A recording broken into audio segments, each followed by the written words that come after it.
Hola, hi guys, how you doing? Here we are once again with a great episode, and this is on how to input a listing into your MLS. It doesn't matter if it's matrix or flex. Today we're going to do flex. Next week we'll be doing a matrix listing. So I'm here, Ismael Alvarez, the broker, with our great social contact right here. He does transaction coordinators, and James does listings and inputs listings for partnership realties, realtors throughout the entire state of Florida. He knows every MLS system. He knows matrix. He knows flex. He knows everything. Even when we have listings that are, international, we have a lot of listings that are international. He knows how to input listings that are overseas. So James is an expert. James Richardson. He's the one that's going to be here today. So I do request that you guys have questions and stuff like that. Direct them all to James, because I want James to be the one that answers all the questions, since he is the main guy here. I'm your guy. He's kind of shy. That's why I want all the questions to go to him. How you doing? Nice But to meet you. I want to show you something here on my screen, that you guys have a guide, all right? We did a class. I did a class probably at the beginning of April. Find it. It's called the MLS Steps. Exactly what you need to know and everything you need to know about the laws, the rules, the regulations, just everything that's extremely important on getting a listing, okay? It's gonna be there. You have to watch that class first. Then comes this one here on how to input it. So we're gonna all we're gonna do today is input a listing. I'm not gonna go into the basic steps of that because this class would take way too long. And besides, you don't have to use it, you don't have to, need the information right now because the class is already online. I've got it in Spanish, I've got it in English, and we are working on doing it in Creole. You guys do know that we have Creole classes now, right? Yes. I'm so excited. Yeah, Kathleen and Maya are doing a phenomenal job with that there. But we do have a class, it's called the MLS Steps, and it's actually that one right there. It's on YouTube. Just go to Partnership Realty and go to English classes. No, I did that one. I either did it in Spanish or English, one of the two. But it's going to be the very same thing, okay? On how to get prepared for a listing. So we want to open up here with inputting a listing. First of all, you guys must, again, I'll repeat it. Why? Because it's extremely important. You just can't get a listing and put it into the MLS, or bring it over to James and just put it into the MLS. There are so many moving factors, so many moving parts that will cost you so much problems. First of all, the listing was not ready to be put for sale. The home was not ready to be placed in the market yet, for numerous reasons. And I go over that in the other class. I'll briefly go over it today, okay? And we want to prevent those factors, because once we go into contract, correct? Property's in the MLS, we go into a contract. Next thing you know, 2 weeks later down the road, title company finds out this property, has certain issues on it, and it's going to bring you lots of problems, because the sellers themselves they've probably gone and put a deposit on another property, right? See, sellers don't know what they're doing unless we ask them. Why? Because we are the professionals. So we must ask all the right questions to find out, is this listing marketable or is not marketable? One of the two, okay? So, but the realtors have to do those questions, and you need to know which ones they are. So that's from my other previous class that I did. You don't want to find yourself halfway under contract, then the buyer themselves are making arrangements. They already put, escrow deposit down. They've done an inspection report. They probably paid for the appraisal up front. They've got out-of-pocket expenses, again, to find out that the home is unmarketable. You can't sell it. You can't close it. So we're going to go over a lot of those things today.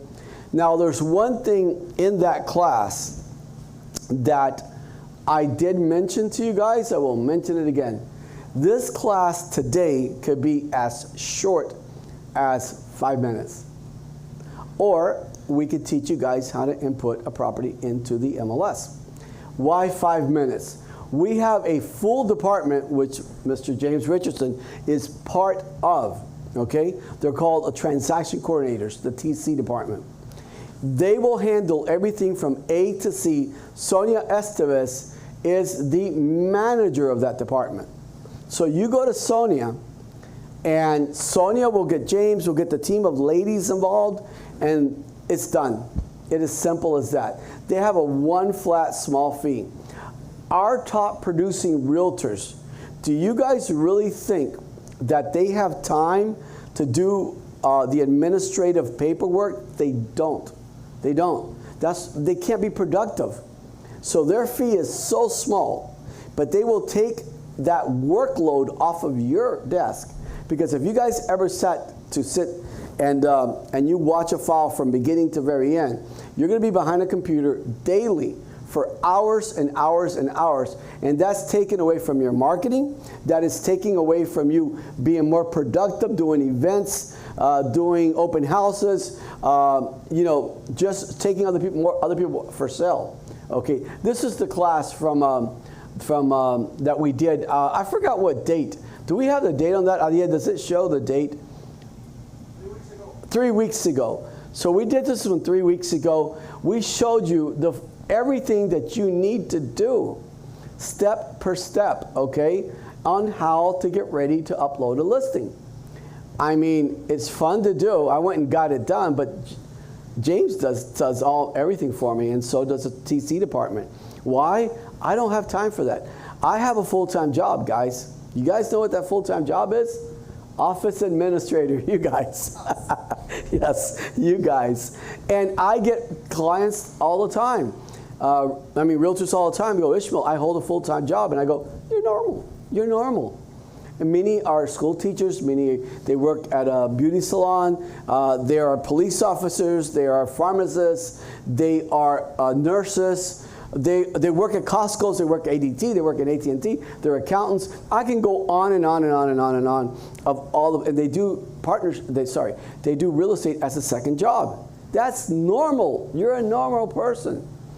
But how does that alleviate me from having a full-time job and not having to do, you know, all the very important administrative paperwork? Because we can't miss a date on that. We have to be right on top of everything. Right here, you know, the TC department will handle everything for you. So that way you're more productive. This service is for all Florida? This is for all Florida. The real estate business or industry is a paperless industry. So you can get a listing. Well, we've gotten listings. We've gotten listings where? Ocala, we've gotten them. All over. All over. Panhandle, Give them an idea. down to the Keys. Panhandle, do you guys know where the Panhandle is at? Pensacola? That's right there next to Georgia. You walk and you're in Georgia. You walk and you're next to Mississippi, Tennessee, you know, things like that. So we get listings from the Keys. We get listings from everywhere. All over the place, yeah. Okay, now what do those realtors do from Orlando and things like that? Ocala, from Palm Bay. They email us the file. Now I live in Dade County and I also live in Palm Beach County. When I get a listing like this right here, and I'm literally walking distance away from James and Sonia, what do? I email it to them. I don't go hand them anything. So what's the difference between me and that realtor in Tampa? Nothing. I email it to them because we are a paperless industry. But that, we go over everything that you've seen in this class right there. It's a phenomenal class. You guys want to watch it. Not that you want to watch it. You must watch it. Everything in real estate is product knowledge. I had a gentleman I spoke to yesterday. He signed up with us yesterday out of Dade County. And we were over at the Dade office when he stopped by, and the gentleman says, I have a lot of my colleagues within 6 months. Now these colleagues are people he went to school with for the real estate. Within 6 months they give up. Well, it wasn't the real estate license, guys. It's not the real estate license. It wasn't you. You just signed up with the wrong agency that is not giving you the right guidance that you need or the right direction. It's not the license. People, I've heard comments like, oh my God, there's way too many realtors. Are you kidding me? They're not. There are not way too many realtors. There's not a single one of you that can take a client away from any of you. People do business with you because what? They trust you. No one's going to hand you the keys to their home, okay, if they didn't trust you. So you either have to become referred by someone. Oh yes, Mr. James, he helped me, and he's a phenomenal realtor. Now he's coming referred by me, okay? So we work off of referrals, we work off of family members, people that know us, co-workers and stuff like that. You had a question? Yes. Are there more than one YouTube channels pertaining to partnership? No, there's not. There's Partnership Realty only, and there's one Facebook only. Like a lot of realtors got, of course they advertise it as Partnership, because they work for Partnership. But there's only one YouTube, a Partnership Realty, one Facebook Partnership Realty, one Instagram, and one TikTok. And all of them, you must use all of them in your marketing, okay? You have to use all of them. They're all productive. And both Spanish and English are uploaded to that? Yes, sir. Yes, they are. And they're in Creole, too, now. I'm so excited about that one, too. It's also in Creole. Remember, Instagram and TikTok, it's not going to make you, but it's going to brand you. The more that you are seen, the more that you are known, they're going to go, oh, I know her. I've seen her. She's a realtor. I know him. He's a realtor. But if you guys are not seen, people will walk by you and go, hi. Most of the times when they see you, go, hey, I saw you on TikTok. I follow you on TikTok. So that's called branding. Where the real sales are at, it loops them in. First they start at TikTok or Instagram, and then it loops them into Facebook and YouTube. That's where the real sale is at. But again, getting back to the TC department. All you guys have to do, we can shorten this class to a 5-minute class, and then we're going to go have lunch, because you guys know we have lunch after all these classes. And we're done. The class is go see Sonia, see James. Ta-da! Thanks for stopping by. It was a great class. It was very nice to see you guys again. I can make it as short as that, okay? That you guys know when you don't want to get into the technical part of it. Sonia Estevez is right there, and James is going to be right there. So we're not going to go over that because I went over all that. There are not going to go over that. We went over all that. All right. Some of the paperwork. First of all, real estate, guys, is called a paper industry. Okay, it is completely documented. You are in what's called a contractual world. Okay, anything that your clients sign is a contract, whether it's a sale or whether it's a lease, correct? Or a rental. Isn't it a contract? Heck yeah. It's called a binding document. That's what it's called. So must we know about what we're doing? Yes, we should. I've got a class that I haven't done it in over, I don't know, 5 or 6 years. I haven't done this class. And it's called the stacking order. Listen to this, stacking order. Realtors call me up all the time, like, what should I send in when I do my closing? Okay, everything. You're supposed to send in every single little thing. And we've got classes on that. But the way they should be sent in is under a stackable order. What comes first, what comes second, because FREC has the option and the right to come in and audit your file at any given time. They do, with no notice whatsoever. Wouldn't you like them to come in and they look at it and they go, okay, here's everything, and all the way down to the closing, all the way down to the very end. The very end should be the MLS report. At first, the MLS report, when you sent an offer on it, you actually need to take a snapshot PDF of it and have a copy of it. And then you need a one closing it out, because that is an MLS rule, better said. It's got to be closed out within 2 days. If you were the buyer's agent, they have to close it out with your name at the bottom. Partnership Realty, your name, the date that it closed, the price that it closed, and was it a cash, conventional, or FHA, okay? Has to be closed. That is, they want, all MLSs, they want accuracy. So that'll be the first document. But I have a stacking order. The problem is that a lot of realtors hate doing paperwork. And again, if you hate doing paperwork, just you got the full team of James. There's about 7 or 8 ladies there, and James himself. He does mostly problem solving, and he does all the listings, rentals, stuff like that. Okay. I just want to go over a couple of documents. I'm not going to go into it deeply. I want to go into a couple of documents on the listing report. Seller's property disclosure. Guys, that is mandatory. No ifs, ands, or buts about it. Okay, you got to get it. If you can't get it, then watch the class, and the class will tell you all about it. You know why it's so important. Okay, if you can't get a seller's property disclosure, there must be a no property disclosure form signed. That means that the buyer is accepting this property without the seller's property disclosure. That is hugely. Do you guys understand the word hugely? Hugely important. Okay. Inspections, they must be done. But if you don't do if the clients decide they don't want to do an inspection, then what do you need? It's called the no inspection waiver.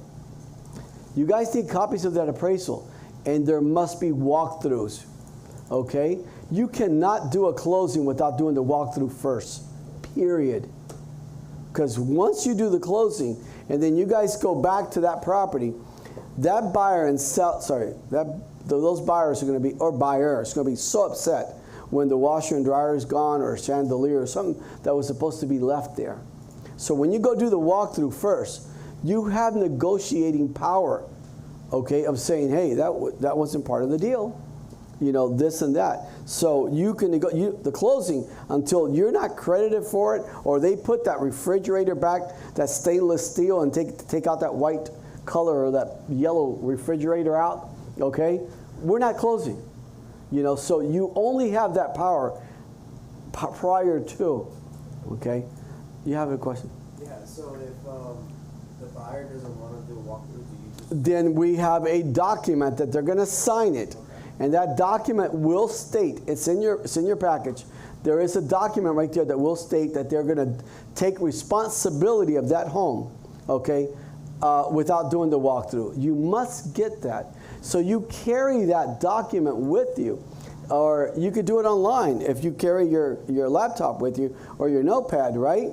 You just do a hotspot, boom, you got internet. Then you'll email it to them. They'll at least sign it. You get it right back, put it right back in your file. But if not, carry the document with you. Sir, ma'am, can you sign this?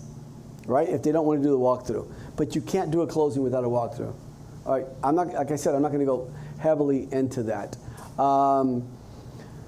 So I'm not going to go into these things right here. All of this is part of knowing how to do.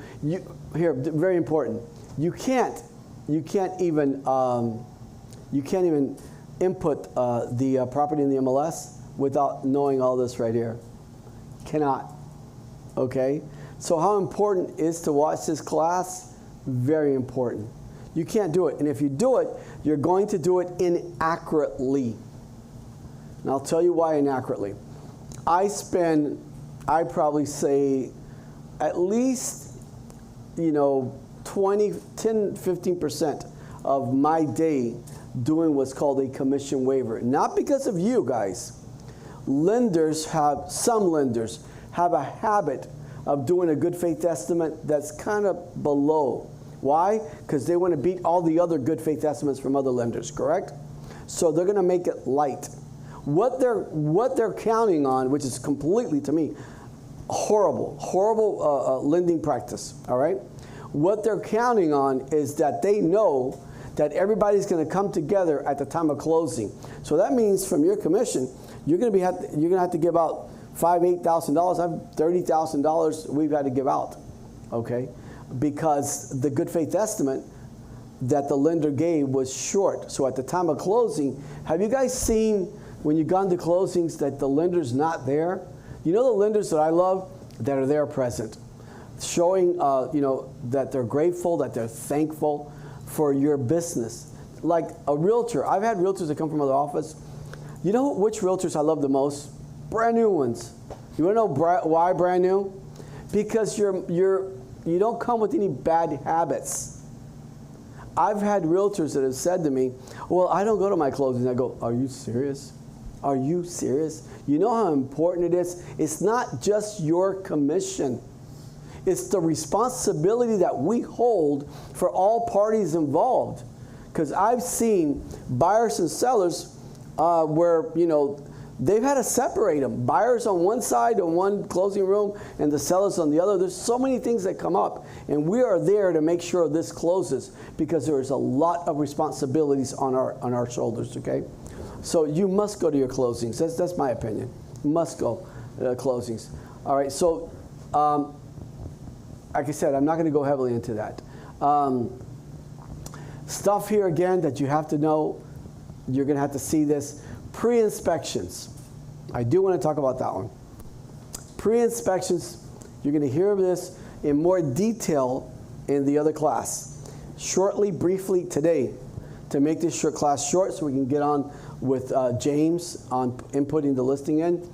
A pre-inspection helps prevent sellers, correct, to have to give back monster credits to the buyers because a pre-inspection, they're going to go in there, and we offer it. Guys, ask me after the class what benefits you guys have on pre-inspections. Ask me after the class, okay? And at no cost to you guys. So ask me after the class if you're interested in that. Pre-inspections are, the inspector's going to go over there, and he or she is going to go over and find all the things that should be fixed prior to you putting this property in the MLS. Why? Because it's going to affect your inspection, first of all. Guess what? It's going to affect the appraisal too. Now, does that delay your closing? Because if you got a 30-day closing and now repairs need to get done, you think it'll delay your closing? Kind of. If an appraisal comes in and finds quite a few things wrong with the property, will that delay your closing? Yes. Yes. You are risking those buyers from not closing on their property. Because let me tell you what happens a great deal. Backup. So you guys ever heard of backup? Yep. All right. Backup offers come in, and some of them are cash deals at a greater value. So when that seller doesn't close, because you've got them under contract till that contract date, till the closing date. But the closing date comes up, and if that seller doesn't want to extend, now what? Come on, help me. What help? Pardon me? They take the backup contract? They're going to probably go for that backup contract, which is cash, ready to close in 2 weeks. We've had them. We've had them for our office and vice versa as well too. And for greater money, much more money. So what do you think the seller's going to do? Go, oh my God, I'm making $50,000 more, $60,000 more, and I'm closing in 2 weeks. What's going to happen with what you guys did?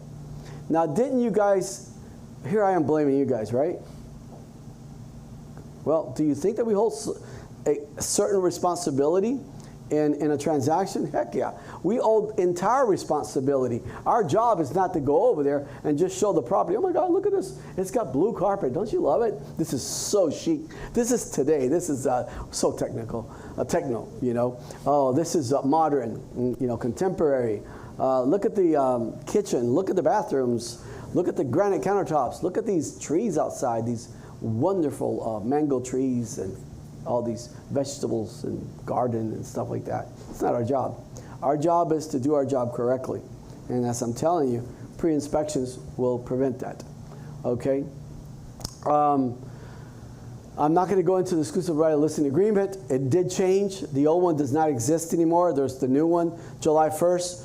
Everything's going to be turned around. You guys should be coming to my NAR classes. I will not do those live. You can't watch them on the cameras.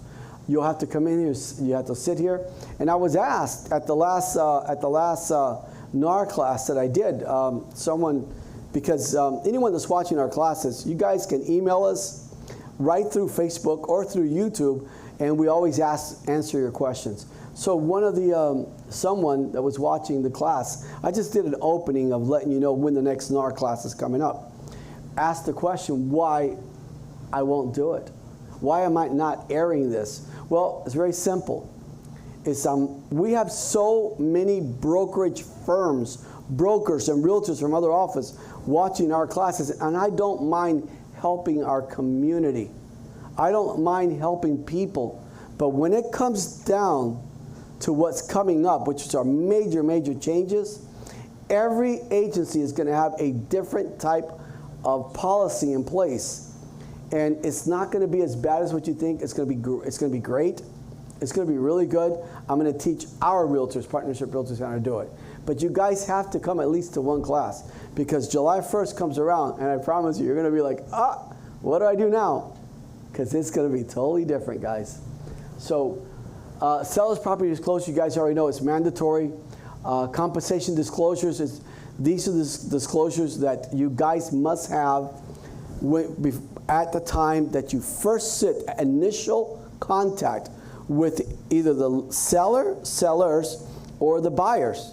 So we've got the documents all in place for you guys, but you guys need to know how to present them and explain them and so forth, okay? We'll go over that in the other NAR class. But those NAR classes are, they're not recorded, sorry. You have to come in. Mortgage statements, you need that. We'll go over all of that, how to do the calculations. All of that's going to be in there, escrow deposits, completely.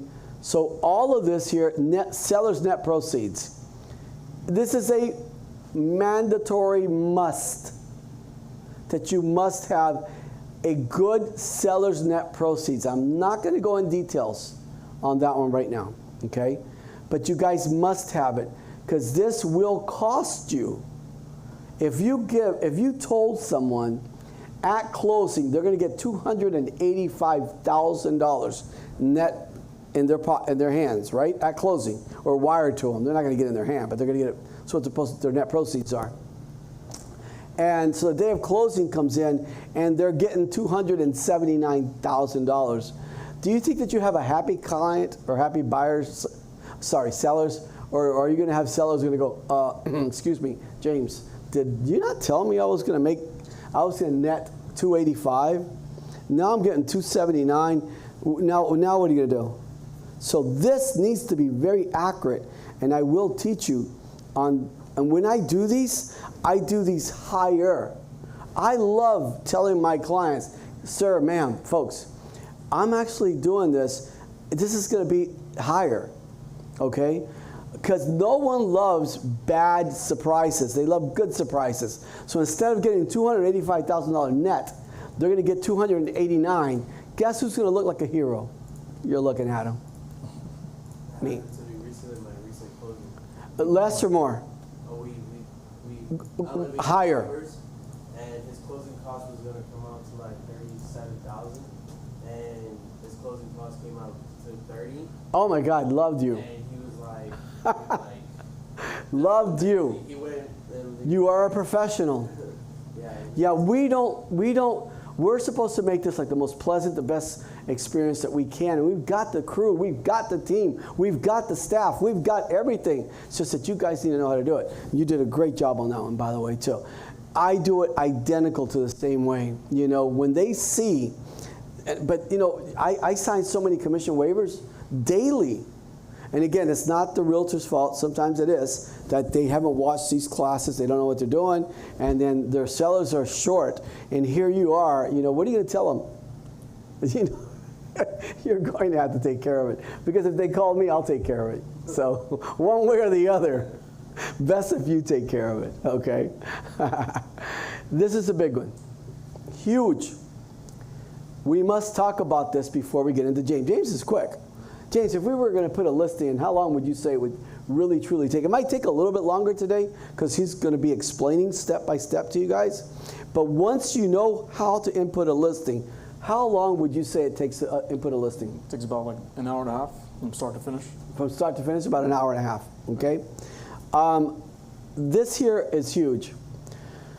This right here, we won't do a complete hour and a half. I'm not going to scare you on that because we're just going to show you what to do, but we won't go into complete public remarks, broker remarks, and we're not going to upload all the photos. That takes, uploading the photos alone is 30 minutes. When you have to name up 40 photos When you got to name 40, 45 photos, that's going to take you a while. And then you have to line them up where they all go. So here, we're already eliminate about 45 minutes of that. Don't worry about it. Okay, so it won't be an hour and a half here. Okay, your class is going to be a lot this will be a lot quicker. All right. But on divorces, separations, that they're not quite divorced yet, you guys must come to see me, because I'm not going to go into it right now, because our class today is uploading a listing. You guys have to come see me when there's a divorce involved, when there is a separation involved, they're selling because they're... Okay, which one do you think I'm more afraid of on a listing? The divorced, they just got divorced, okay? They still hate each other, or they're still married and they're separated. Heck yeah, they fall in love again 2 weeks later. You're under contract, okay? And they go, oh, well, Ada, we don't really want to sell. You know, we're back together again, and it is our homestead. Our children were born here. Now what are you going to do? You're under contract. Hello, listing buyer's agent. How are you? You remember me? Oh, yes, I'm the listing agent. My clients don't want to sell at that time. Boy, do you not want to be the one making that phone call. Well, why not? Well, they kind of fell in love again, you know. You know how many times that happens? A freaking great deal of times, man. So you guys have to come see me. Be very leery, be very afraid. LLCs. When it's being sold by an LLC, the company, you got to come see me. I'm not going to go into details of this. I've got the laws and rules and everything in the other class. You guys have to come watch the class or come see me. One of the two. No, watch the class, but still come see me as well too, or call me. All right. You have to find out who's the actual signer for that LLC, because that signer could be someone that is not authorized to sell that property. Boy, there's going to be problems down the road there. Major problems. So LLCs, corporations, come see me. You guys know that us managers, we're available to you guys 7 days a week. So if you're out getting a listing, oh, Ismael's under an LLC, what do I do? Call me. If I don't answer, send me a text, I will call you, okay? Vacant land sales. Here's the thing. Vacant land sales right now are one of the biggest problems that our industry has been dealing with now for years, okay? So before you get a listing of a vacant land, come see us, and it has to be closed through our title agency. There's a bunch of title agencies that will not take what's called preventative measures. So we have preventative measures in place because people are getting IDs, and you could tell in an ID, a Florida ID or a New York ID. Well, I can on a Florida ID, but I can't tell in a New York ID or a Texas or Arkansas or California. Why? I'm not really familiar with those IDs, right? But a Florida, I am. But when they show you their Florida ID with their photo on it and the name of the information, and when you look it up on public records, go, yep, that's his name, that's her. Yep, that's her. And the photo's right in front of her, okay? They'll come in with realtors with their cards. The majority of the realtors and everything, whether it's a sale of a home, whether it's a sale of land, they will check you and see if you're active in the MLS, okay? There is a lot of vacant land fraud, and what I recommend is forget that rule of thumb, because it's not a law. Here in Palm Beach County, St. Lucie County, seller picks title, right, and going up north. But going down south, Broward and Dade, buyer picks title. It's not a law, guys. It's just a way of doing things. Put it in there to protect your client. If you're the buyer, okay, we choose the title company. If not, we're not moving forward with this. Why? I have seen up to $1 million being transferred. They pick out these title companies that are very small. They don't have these preventative measures, okay? And they just see the ID, they see everything, go, well, it looks good to me. See, these guys, these are huge con artists. These guys know, guys and gals, they know what they're doing, okay? They know what they're doing. And they're coming out of California with California IDs, and they have vacant land here in Central Florida somewhere. You see what I mean? They will pick out, they will pick out the right title company that does not know what they're doing, and you guys, you won't get a commission. This is going to be so much brain damage and trouble. It's not worth it, okay? Please come see me. You can't disturb me. You can't bother me. Utility distribution, right here. This sixth one here. I did not speak about this one in the class 3 weeks ago. Let's just talk about this one today.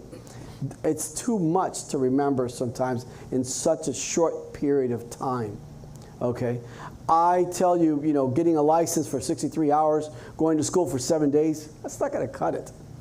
You have to continue so many of these classes, and it's going to take years, time, and months to, to really get everything under control, and have that product knowledge. And still, I've been doing this for, 30 years, and I'm still learning, okay? When there's a separation or a divorce, we need something in writing of who's going to get, that in every closing, they hold back for the utilities, right? Sometimes $300, $400. Well, there's been arguments that, 50% should have came to me and not sent the check over to my ex-husband or, the other person. So let's get something in writing, okay? When there is a divorce or a separation, let's get something in writing how the utility is going to be dispersed. Because at closing, they will hold back for utilities, but then it needs to get dispersed correctly. And how is that going to be done? It has to be in writing. Got it? Signed by both parties, both buyers, both sellers. That we didn't talk about. Here is what I want to show you guys today now, because we're going to get started now with James in just a quick minute. I didn't bring one with me. Hold on, I don't think I have one here. Nope, I don't have it. But you'll see it in the other class.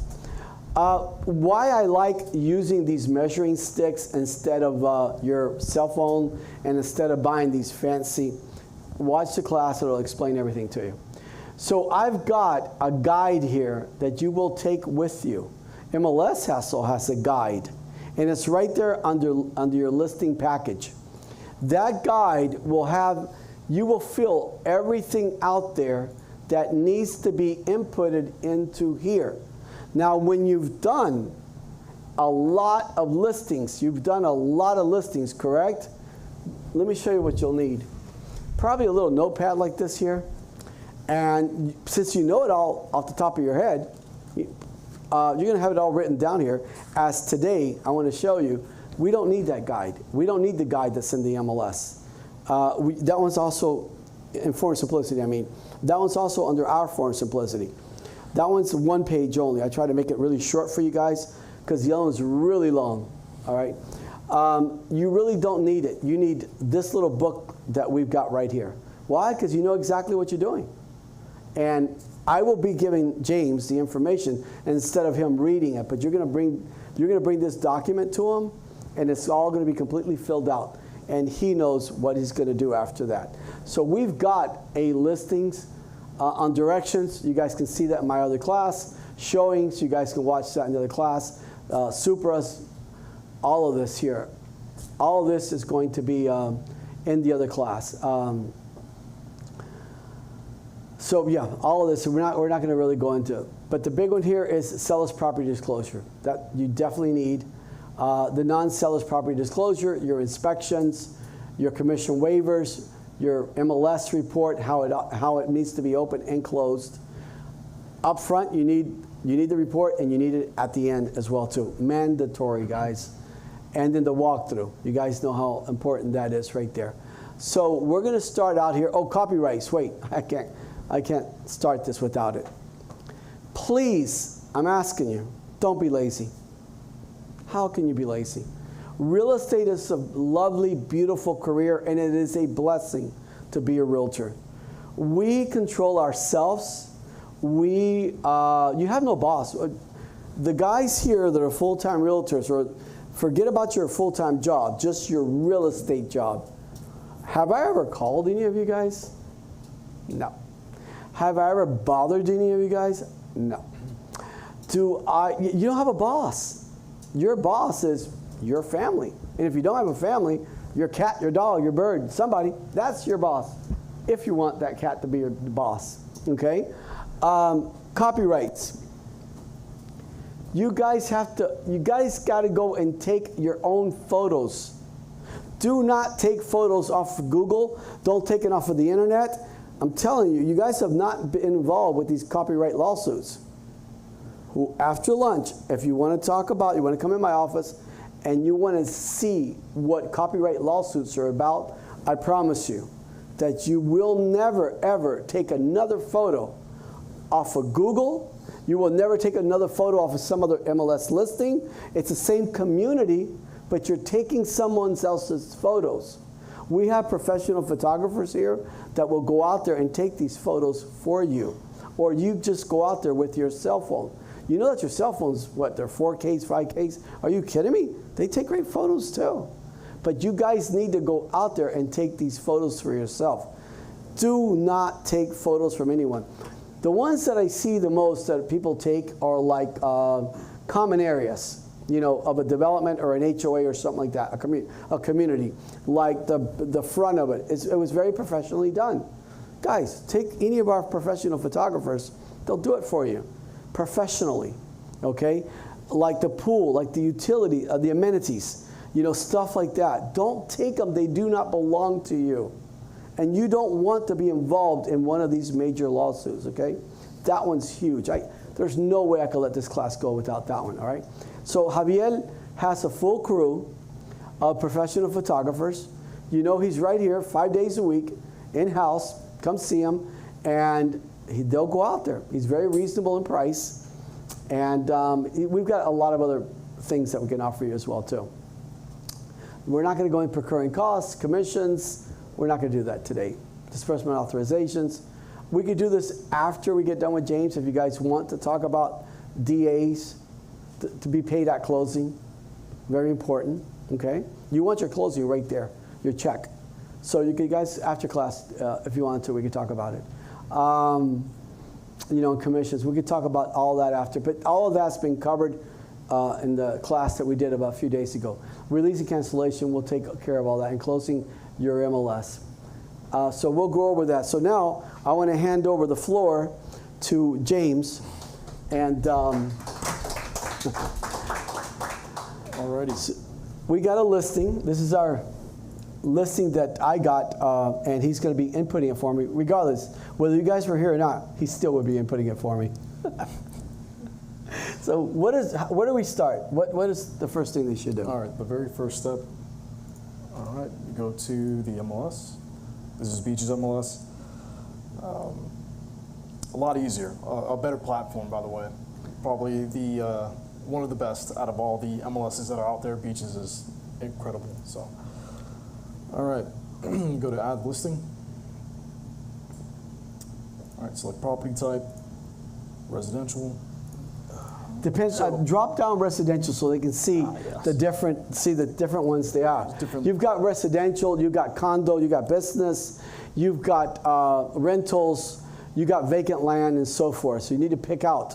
You need to pick out which one you're gonna be putting in, because you could be putting up a commercial listing, a business. You could be putting up vacant land, and so forth. So in this case here, it is residential. So with my account, I have this little drop-down window for you guys. You don't have to worry about that. It'll just have your name there. So I have to select the... In this case here, you guys will be putting your own name down. Yeah. Now, So- if you have a sorry, James, I didn't mean to interrupt you. When you have a co-listing, like sometimes there are two realtors on one property, see how you can put their co-listing? So you can put the second person in there. Yeah, you can choose any agent as well from any brokerage. For whatever reason, the system allows you to do that. Yes, sometimes You we can work with share an outside listings. agency. We share listings with other brokerage firms, okay? So like you might have a friend on another listing and you guys want to share it, it's completely allowed. Yeah. So it'll just pop up the name and you'll click on it. But this here, I'm actually not sharing this one here. Maybe Ada, you know, because she's, no. Sorry, Ada. All right, so... Leslie will kill me because you're in the front row. That's what you get for sitting in the front row. Half a listing. So the very first thing I do, I go to the property appraiser. I plug in the address, and I will copy and paste the parcel that- ID. That partial ID is the social security number, okay, of that house, not the legal description. That partial ID is the actual social security of the home. That's what defines the property from another property, okay?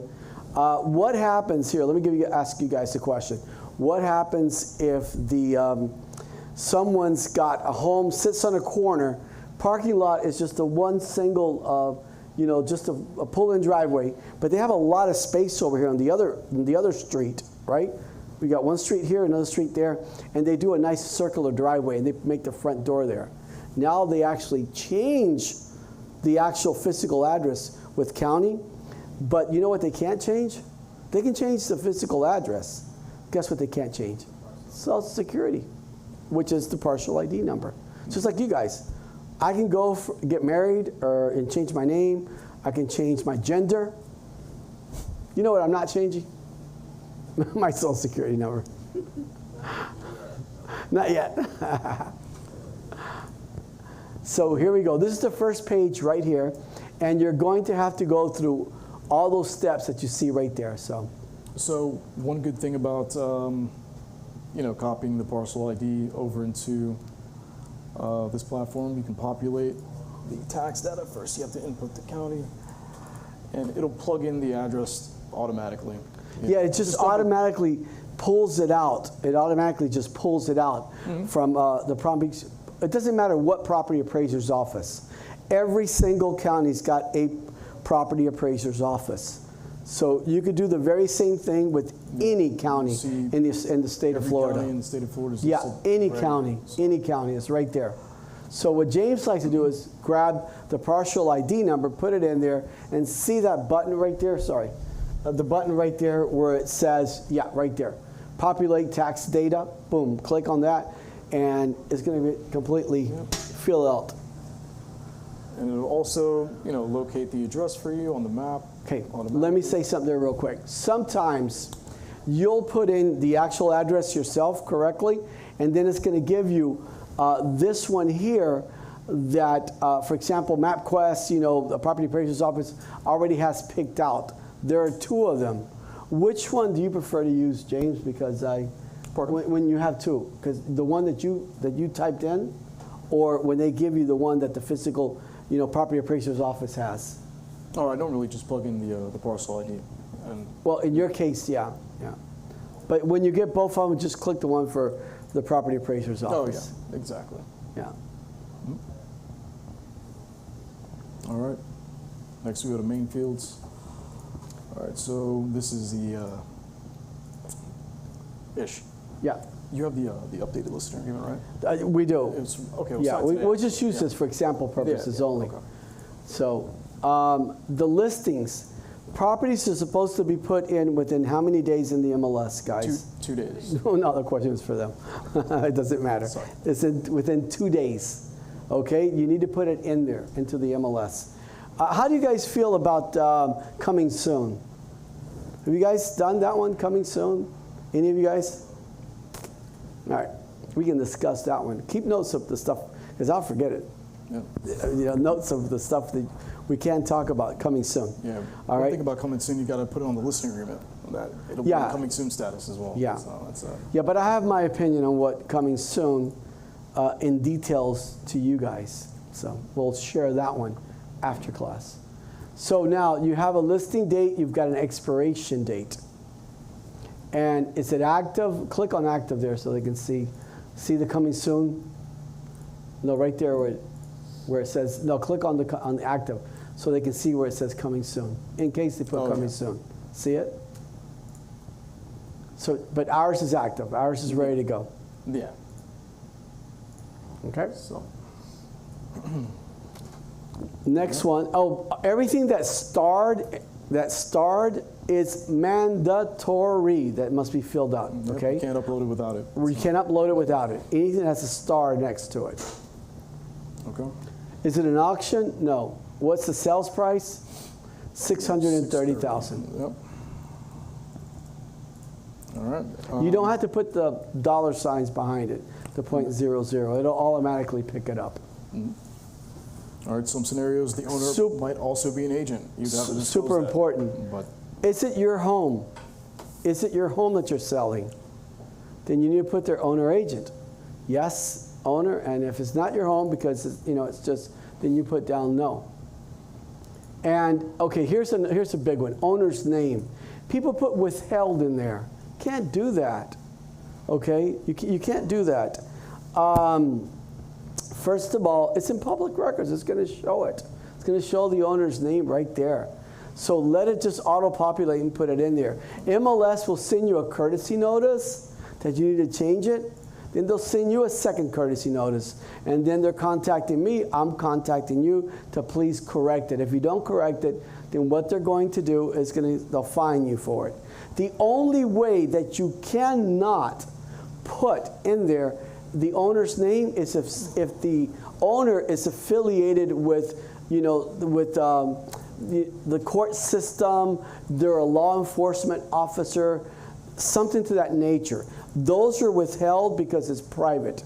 They don't want where police officers, detectives, or someone with the court system, attorneys, state attorneys, judges, and things like that you can't get. So you have to put in exactly what it says in public records. Okay, so here's the thing. When you're going to make an offer on that, and you see it's withheld, you don't know, what do you write in there? Like in your offer, when you're going to present your offer. What do you guys write in your offer? Well, owner of records.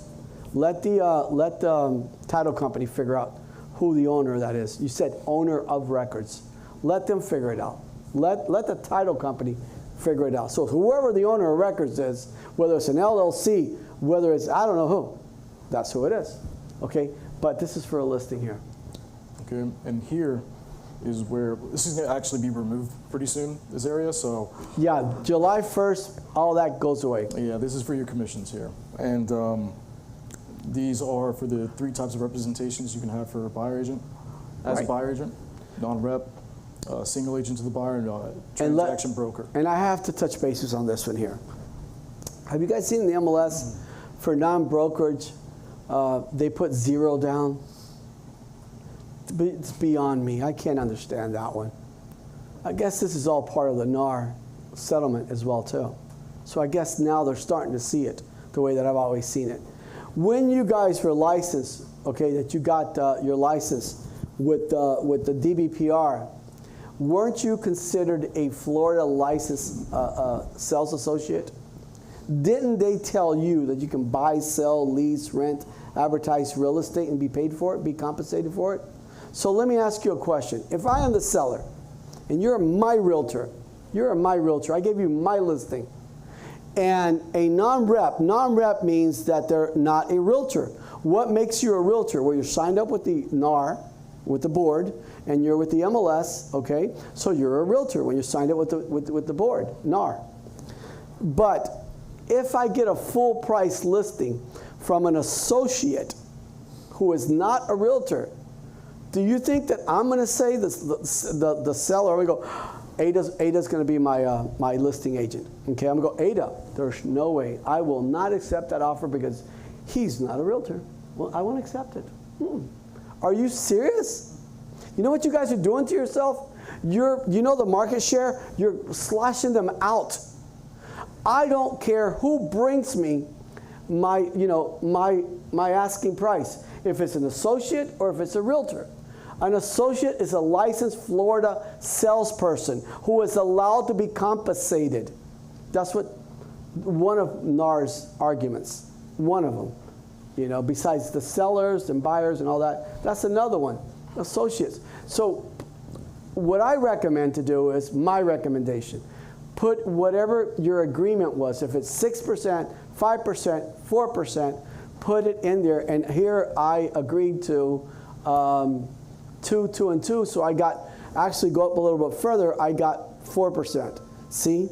So we agreed to 4%. But I will split with the other agencies 2%.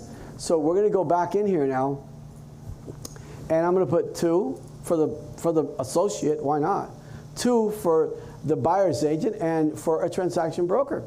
Why not? I want me as an investor, as a contractor, as a seller, because I want to buy that house I got my eye on. And you guys know time is of the essence. I want the first good deal that I can offer, that they'll offer. So do you guys see that? How they'll put in there, oh, for an associate, no, we're not going to pay them. Why? Why would you not want to pay them? Who are you? DBPR, Division of Real Estate, all right? The Real Estate Commission said an associate can get paid. Are you beyond or over them? You're bigger than DBPR? Seriously? Are you? DBPR said you can get paid. The Real Estate Commission said you can get paid as an associate. So why not? But I see that all the time. So guys, in my book, 2222, okay? What type of listing it is? Exclusive right of listing. The listing agency. We are a transaction broker. Everybody, as soon as they get licensed with the state of Florida, is considered a transaction broker. And if you operate in any other manner, you would have to get that in writing. Yes, meaning that, for example, out of the 4%, I'm keeping 3 and I want to pay 1% to the other cooperating agencies. That's got to be in writing. So there is no variable right here. To here, I'm being across the board. Being nice, polite, professional, doing things correctly, guys, you make more money. Don't try to be sneaky about things or, like, no, it doesn't work that way. At least in my book, it doesn't. All right. What type of family is this? This is important. Let's take a look at all this here. You've got townhouses, villa. You guys know the difference between a townhouse and a villa? A villa is the same thing as a townhouse. They're in a multifamily square, okay? Sometimes there's 4 units to one. So a townhouse means they have a second floor. A villa means they're only one single floor, all right? Single family detached means it's exactly what it says, single family detached. And you've got condos, and that property is detached. It's not attached. So you've got it there. Is there any governing bodies? No. No HOAs, no condos, or nothing like that. So this property is fantastic because there are no governing bodies there. And it's a beautiful community, by the way, too. You know, they give scholarships to one of their senior student residents. What do you mean? In what sense? Over there? Yeah. No kidding. It's like high school seniors write a letter, they're residents in that community, and then the community nominates a student to the. Oh my gosh. That's the Palm Beach County School Board? No, this is Florida Gardens. For Florida Gardens, yeah. Yeah. But they do this for Just the residents of Florida Gardens. but that's public school is what I'm trying to get at. Public school for just the residents of public. For college. For college. Graders that are going into college. No kidding. Nominate a Wow. resident from Florida Gardens as a I want to talk about that. scholarship recipient. There is something, yeah. I didn't know that. See how we learn every day? We learn every single day. No, the community, not for nothing, it's a really nice community. All right, James, you're on. Okay, so main level bedrooms, that's just bedrooms on the first floor. Or bedrooms on the second floor. All right, so this is a 3-2, correct? Or I don't have the. It is. It is a 3-2, and it's a single floor, so there's not a second floor. Yeah, exactly. So sometimes you run into this. This is why it's always important to fill out, the listing guide, because property appraiser does not have accurate infos. We need to talk about that. Why? Why is it that the property appraiser's office will not give you accuracy in bedrooms and in bathrooms? Well, their phone number's right there. You can call them up and get that information for yourself. But what they will tell you is that we don't provide accuracy in bedroom count, and we don't provide accuracy in bathrooms. So you cannot go based on that, correct? What they provide accuracy is on something very important, taxes. That one they don't miss on, right? The actual footage of the home and the year it was built. But when you guys see there that it's a 2 bedrooms, 1 bath. I get realtors all the time, and I get these appraisers. Okay, guys, here we go. I'm just going to go 3 entities.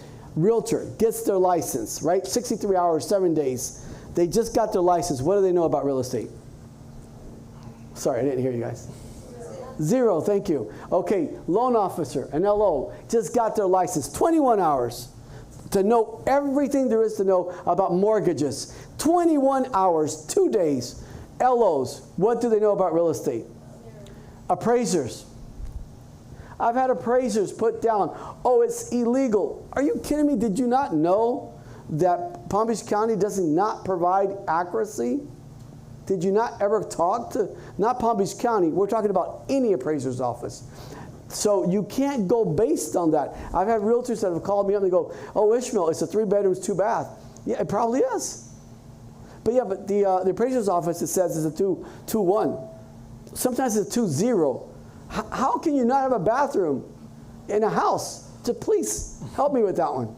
Okay, so you guys, if you want more information on that, every appraiser's office, there's a phone number there. Call them up, and yep, right there. Call them up, and they will. There you go, and they will answer that question. So you won't have to call me. Ismael, it's a 2 bedroom, 0 bath. You can't. Listen, the zoning department will not allow you to build a 2 bedroom, 0 bath home. Got it? Hopefully this makes sense to you guys. And I'll save you the time for having the call. There's 3 things only. What was it that I said? Taxes, square footage, and the year it was built. Everything else, good luck with it. I've seen where they have put down, like the owner of the home is the neighbor next door. A title company picks up on all that, and we get it corrected, so it's pretty simple. So bedroom count 3. It's on the main level. See, you're repeating it yourself twice there. So that means it's in the main level, and then at the bottom is 3 bedrooms. Bathroom, you're repeating yourself again, 2 and 2. Main level means, because you're going to have to explain that there's 1.5 bath on the first floor if it's a 2-story home, and then the other 2 bathrooms are on the 2nd floor. That's what that indicates right there, the bedrooms in the main level. Mm-hmm. And no half bathrooms, correct? And no half bath. So again, is it starred? Did you guys see the little star there? I know the one sitting, sorry for, we're going to get this corrected, I promise you. By next class, it'll be corrected. See, it's got a star in front of it. You got to fill it out. The system won't even take it if not. And property conditions. It's a resell. What is a resell? That means someone has lived in that property before. It's not a new construction. So if someone's lived in the property, it's called a resell, or if it's new or under construction. You see there? Because we see a lot of new constructions as well too. Okay. Now look at this. Some of them are not. They're not in red, and they have no little asterisk in front of it. So you really don't need to fill it in, but if you want to, it helps. Yeah, if you have the info, it's very good to add additional information. I agree. Of course, it makes. Why? Because it's professional. You know what I mean? You're selling a property that is maybe 2 years old. You want to put the builder's name in there. It's so forth. Living square feet. Let's talk about that one. Boy, that one's important right there. Okay? People have a misconception of what living and total square feet. And the appraiser's office, as I said, 1 of 3 things. They're very accurate on square footage. So what is living? Living means under air. Now, is the garage living or total? Total, because the garage is not, under living. Yeah, exactly. So you've got total right there, and then you've got living 1814. Okay? Okay. Square foot source, we got it from the tax rolls. Right, you guys got that? Where did you get that square foot source? Tax roll, which is the same thing as the property appraiser's office. Yeah. Garage spaces. No, this one has 2-car garage. I wrote it on this piece of book here. I didn't give you the pad. Homeowners Association, mandatory, none, or voluntary. You guys know that there are some associations and they're voluntary. There's no certificate of approval required, right, to move in. So we need to find all that out. This has none. None. Doesn't apply. Yep. All right. Directions. Okay, directions. We're not going to fill it out, but you guys need to watch that class that I did, because there is a way that MLS wants it described. Briefly going to go over it. We'll fill that out afterwards. Okay? Briefly describes it. You know, you want to go north on, for example, I don't know, north on Military Trail. Then when you arrived on whatever street, nothing come up to my right now, turn west and put in there left as well too. And you know, they want you to start out with northwest, then right hand, you know, left hand turns, and then taking all the way to the property. There's a way that they want you to describe that. What I have seen, and tell me if you guys have seen it or not, if you want to make it shorter, you know, just avoid all that. They put in their angel. What do they put in there? See MapQuest. Is it legal or illegal by MLS, guys? Totally freaking illegal. Do not put it, because they're going to be notifying you. And if you don't correct it, okay, you don't do that. All right. You put in, watch the class. It's everything. Education's everything for any line of work. The more educated you are, the better you're going to be in your line of work. Okay. Here it asks if it's a waterfront property. That means it's if it's next to a body of water. Right. You would have to say yes or no. In this case, it's a no. It's a no. But if you have a big lake in the back, you know, waterfront property, it's got to be either in front and in the back of you, then we'll put it in there. But there's absolutely no water around that one there. Like if we're listing, you know, this property over here, you know, there's a canal. It's right got a there. canal, yeah. We have to put that it's a Yes. waterfront. It is waterfront, and then you'll describe what type of waterfront it is. Exactly. Some people get confused and think it's like, no, there's no body of water in front of the house. It's not waterfront. No, it's not the Yeah. case. It just has to be near a body of water. And you know why, too, James, as well, too? Some people don't want body of water in front. Exactly. Are you guys afraid of snakes like I am? Because I am. You guys afraid of alligators? Have you ever seen them come into your yard? There aren't any alligators in Florida, guys. You don't need to worry about that. What? They come into your yard. Mosquitoes. Oh, they're nice to have. It's such a pleasure going out there in your backyard with the barbecue, and you are in body of waters. And then when you go into other areas and other bodies of waters, you've got what's called no-see-ums. No-see-ums, yeah. Have you ever seen what a no-see-um is? You can't see them. They'll eat you alive. So a lot of people don't want a property with water anywhere near it because of all of those reasons. All of the wild animals that live next to the body of water, and, you know, raccoons, you name it, snakes. All right. Okay. Next is front exposure. What direction does Very the front important. of the house face? When you are there, you need to know the front door, which direction it's facing. This particular home, if you want to put it in there, because it's written in my notes right here, it's north. Gotta know your cardinals. Why is this important, guys? Because waking up some morning, depending on where your bedroom's at, you've got that sunlight just clobbering you. Or when you're, you know, that makes a big difference for a lot of home buyers.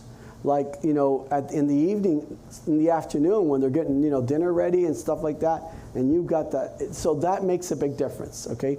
Knowing in what direction the home faces. Very important. Exposure, oh yeah, it's starred, so it is important. Yep, it's starred. Private pool. Does it have a private pool? Yes. I've seen people put in that it has a pool, but it's a community pool.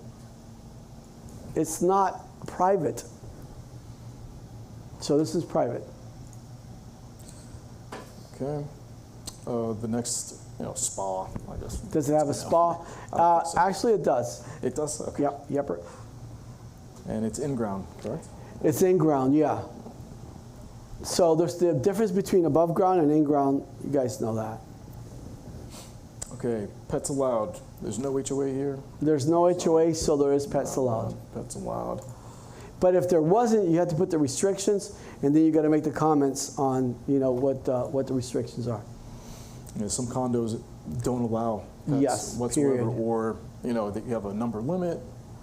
You'd have to put restricted, right? So, and specify as well. You know, the number limit. You know, you have all these. Yeah, I think in the previous class we go over what's called a service or a support animal. It's a big difference between one and the other. Okay, so some condos, some, you know, yeah, they won't allow, you know, they'll service, yes, but support, you know, sometimes iffy. All right, pets on premises. That is, you know, if there's any animals that are there. That is for the showings. So whoever goes there, you guys have to notify what the showing instructions are, and if there are pets, what steps need to be taken. So this premises has none, no pets. All right, total floors/stories. How many? How many stories? One story. It's just a one-story home. All right, zoning. It already did it because it just populated over residential. Yep, it pulled it right from the Yeah, property from appraiser. Palm Beach County Property Appraisers. Yep. Zoning, RS, Mhm. single family, right there. Yep. All right, and also populate the tax year and taxes that were due for 2023. Two things there, guys. One, when you're looking at you have a buyer, make sure it's 2023 taxes, not 2021. Why would a realtor put in there 2021 when there were much less? There were $3,000, $4,000 less. Make sure it's 2023, okay? I see that a lot. Yes.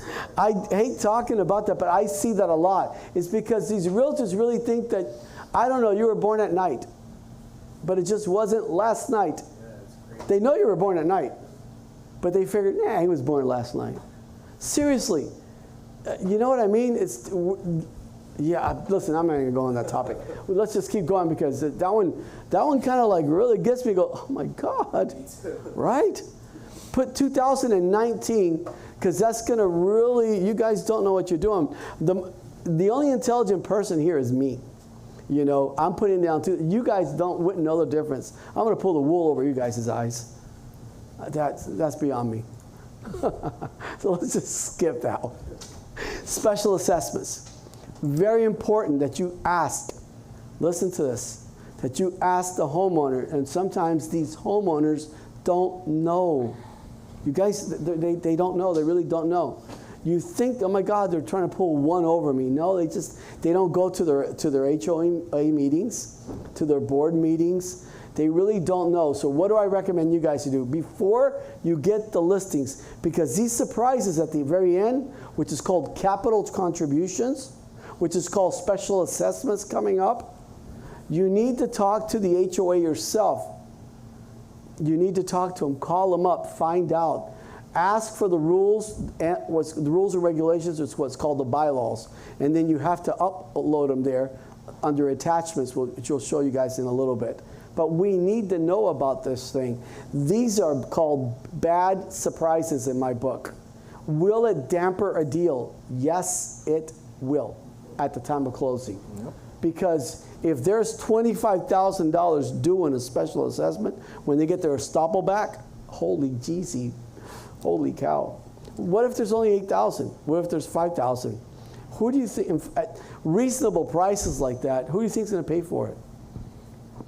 The client's going to say, I didn't know about this, but the realtor should have known better. Anytime there's an HOA, go find out open permits, find out about assessments, go find about upcoming assessments, find out about all of that. So active assessments, open assessments, and we need to read those bylaws, those rules and regulations, that they're done every single year. And if the client doesn't have it, what do? Go to the HOA and go get it. Okay. All right, Is this a short sell? No. You guys know what a short sell is, right? Someone losing their property. So they're working out a deal with the bank where the bank is going to take less for the property than than what they owe. So if it's a short sale, it has to be placed in there, and we'll talk about a short sale at another occasion. But some of them go through, others don't go through. So, but we'll talk about that anytime you guys want to speak about a short sale. I've done many classes on short sales. An REO. Do you guys know what REO is? Real estate owned. That means that is a foreclosed home. That means that a bank bought the home from who? The federal government, Fannie or Freddie. So when a bank buys the property from Freddie Mac or Fannie Mae, correct? It's still a foreclosure, and it falls under the same foreclosure laws. But this house is not an REO, so we're going to put no. Okay. Okay, minimum credit score. I'm not going to skip over that one because there are communities nowadays that will accept, not accept, you're right, they won't accept less than. You guys need to find those questions out. Okay, HAPA. Do you guys know what HAPA means? No, you can retire at any age. Okay, if it's 55 and older community. Yeah, age restrictions. So these are 55 and older community. So you need to find out if it is or it isn't, So this one's not, no HAPA. So any age can buy there. And if you want to look into the elementary, middle schools, and that's really nice. You want to know why? Because when you, I'm a little bit different when I get my listings and stuff like that. I go there and I just don't put a super key on it and let them come in. I actually like being at all of my showings. I'm a little bit different, okay? And when I get there, I enlighten them on things like I just learned with Ada about the community. I enlighten them about the schools that are nearby. I enlighten them about everything that's going on, the social events that the community holds on a yearly basis. That shows that you are a professional. This here, I'm telling you, you will pick up listings because of your professionalism, not someone that opens the door, okay, to a buyer's agent and the buyer goes, there you go. So, that's nothing, disappears. You're not interfering. You don't want to interfere, but you want to be there for anything that you can share with them to know up front about the community, about the home, about the upgrades that have just been made. And then you want to give them their space. You want to give them their space, Unless kids are running around, like the parents are on this side with the realtor, and the realtor's not conscientious about this, I'll go over there where those kids are at. I'm sorry. Because it's my client's home. It's my client's property. Okay, so unfortunately, I'll become a babysitter. Hey guys, sorry, you can't touch that. Put this back. Boy, you're a cute little boy. Here, come over here. Let me show you. What is your name? Next thing you know, I'm sitting them down. Oh my God, I just became a babysitter. You guys know that, right? As a realtor, you hold how many multiple hats? A ton of them. You guys are everything. Did you not know that you just became a babysitter? You can't let those kids run around because one of them is going to probably do this. Sorry, see something that they like to go, what? Right in the pocket. You know what? No. So if the other agent, the buyer's agent, isn't responsible enough for that, well, I will be. So I'll be right over there. Hey, guys, come over here. You want to see something really more interesting? There are turtles outside. Who likes turtles? You guys like turtles? Come outside with me. And I'll take them away from those dangerous areas that all these little, knickknacks that are important to the homeowner. All right. So, any broker advertise? That's an important one, I guess we should discuss on. Yeah, let's discuss that. So broker advertising means that we're not allowing other agencies to advertise your home. This is something that must be discussed with your client, and it's going to be in your listing agreement, okay? If the client doesn't feel comfortable with other brokers misrepresent, the only reason they say no sometimes is because they'll just put some really nonsense things in there. They really don't know what the heck they're doing real well, and they'll put some bad information in there. So you'll put here, yes, broker advertising or no broker. Yes means that you do allow other brokerage firms to advertise this property, your listing. No means that it doesn't. So You get more exposure when you have yes selected. of I'm sorry, course. go ahead, James, say it again. No, I was just saying you have a lot more exposure when you have Yeah, but on mine, I'm putting no. you're putting no. Okay. There we go. Yeah. Do they know, or do they have to ask? They're going to read it. They're going to see it. It says no broker advertising means no broker adweadvertising. It's on the MLS or show. Yeah, I mean, they'll call us up. They'll call me, not call me, send me an email and asking. I go, we're going to have to ask the listing agent. So I'll forward the email. I'll still be in the email trend. And the listing agent, we had one the other day. You know, it's like the property's like, I don't know, a little under $10 million. I forgot how much it was, 8 point something. And our agent said, absolutely not. There's a reason why. I'm sure that the homeowner has a reason why, okay? So yeah, no, they can't without our authorization. And if you guys are going to be advertising other brokers' listings, make sure you print this document. Guys, remember when I started out at the beginning, you need the MLS report, as active as it is, and then the second on closing. Why? For numerous reasons. Here's one. If realtors at some point don't realize what they put there, they put yes. Then they realize that they don't want broker advertising, and they'll click on no, and here you are. You've advertised this property in a magazine. You've advertised this property through your social media. You've advertised it, and then they're going to be calling me up that you guys are violating, MLS rules. They can change it on you, but when you've got a copy of it up front, you're going to go. I'm going to call you up and go, Ismael, I've got a copy of it, and I said, can you please email it to me? Then I'm going to email it to them. Boy, does that put them in their place or not? They change it on you. Guys, it happens. Commissions as well too, okay? Get that listing report up front. We don't do that. I will never allow that, but it happens. So within the same brokerage, we can advertise, even though it's about. Ask me that question after class. I've got like 4 questions right now that you guys are going to ask me. I bet you guys don't even remember any. I remember a couple.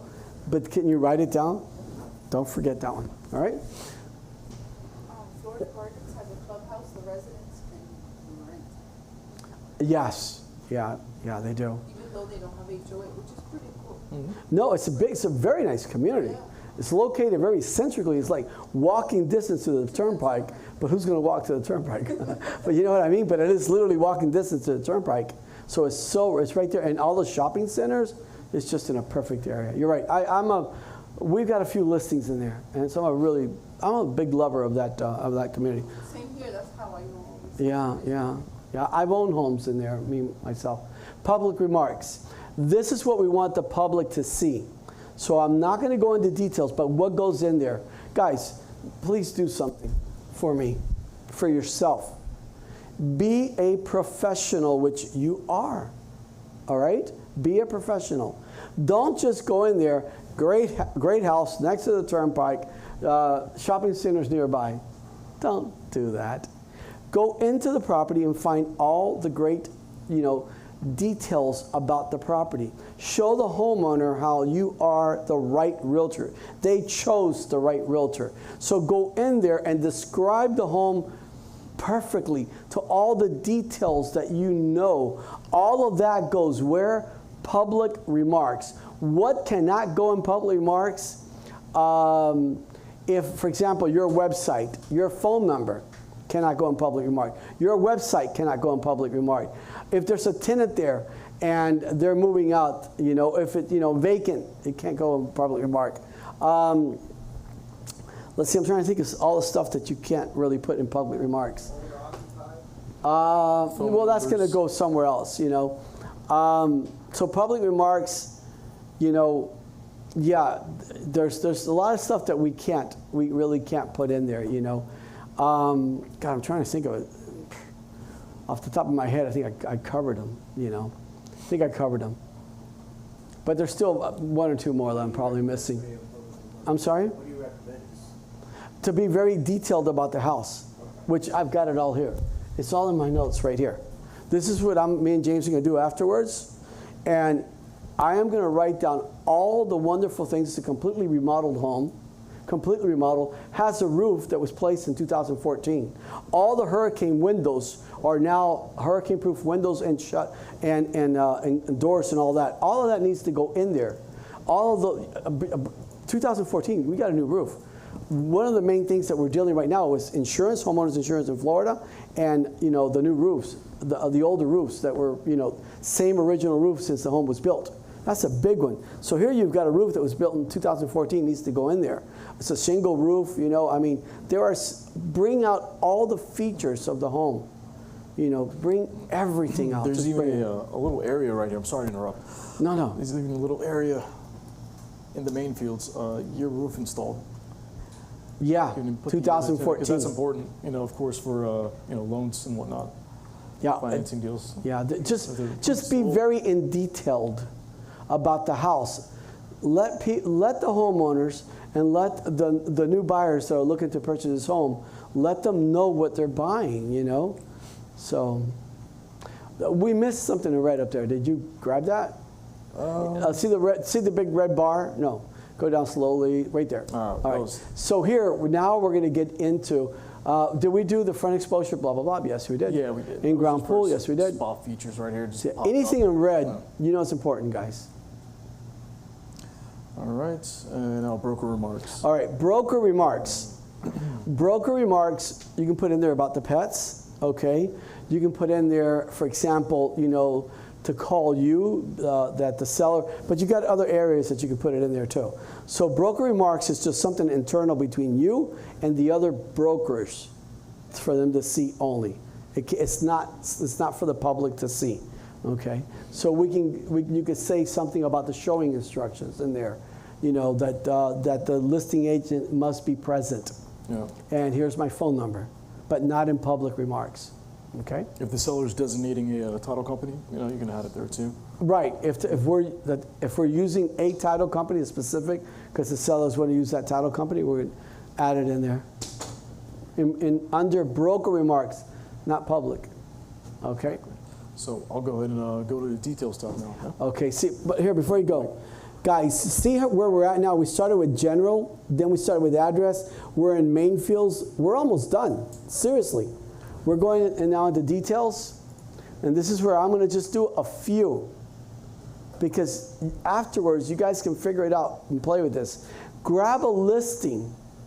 I always say that you guys have to practice at home, and the more you practice, the better you get, okay? And grab a listing, because you could always delete it afterwards. You just don't have to hit live. You have to make it active. You can save it incomplete. Like here, this is something really important. Wait, this is really important, guys. I love ever so often going in there and do save incomplete listing. You see where that's at? Look what I just did. You want to know why I did that? This is going to kill you, all right? I have had where I use Comcast. Everywhere I'm Comcast. Next thing you know, there's a freaking internet outage. Guess what happens to all my work that I did? Ciao, baby. Guess what? FP&L is here, and we have an outage. Guess what happens to all your work? Ciao. Holy jeez, I got to start all over again? So I'll probably go get a cup of coffee or water or whatever I'm doing, because I'm doing this in the mornings or in evenings. That's when I'm inputting listings. So now, can you go show them from where they can find it from the beginning, from their dashboard, please? Okay. Here's going to be right Go there. to menu. Well, no, you went too fast, because you go to the, there. From the dashboard. Okay. Yeah. So you're at the dashboard. You're going to go into your Form Simplicity.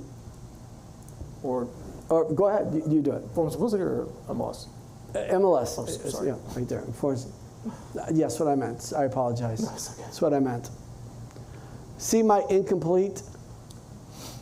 For you guys, it might look a little bit different because I've got all this, sorted out. But you got to star everything to get it onto this top tab over here. But Yeah, those are called shortcuts up there. So if you want them up there, do you see how? Go ahead and on incomplete on the star, unclick it, and yeah, there you go. And now just click on menu again. All right. So watch this. All of that has disappeared from there. But if you're like me and James, we're lazy. We want to go because it's like we want to go to menu. And then we're gonna find my incomplete, star it. Look, it just came up. yeah, It's just it's like Quality of 2 life, clicks. you know. That's so much work. I'm not gonna do that. yeah, it's That's way included too now. much work. 2 clicks. Like, place something. Yeah, man. No, guys, it's nice to have those shortcut, those tabs up there. All right, just give You this know. some time because this is uploading every incomplete listing this brokerage has. Yeah. So, Yeah. He does all the listings for, I mean, not all of them, but almost every single one for our realtors here, you know. I have a secretary, Yeah. so I have, you know, Don't say it too loud because he's going to ask me for a raise as soon as you get out of here. Here you go. Hey, he said it. Everybody saw it. It's on TV. And he said it. Can I say? Eyes closed. almost there. I'm James, almost there. he can. He can do it with his eyes closed. He's great. He really is awesome. Nah, I'll call him up just to ask him a question, and before I finish the sentence, he'd be like, "Yeah, the DA." Oh yeah, the He is. Because I already know what you're You're thinking. killing me. He's not going to do it today, but I promise you next week, Ismael, can I have a sit-down meeting with you? I already know it. That's a given. He goes, do you know they're really, they like me over there? And Now it's recorded.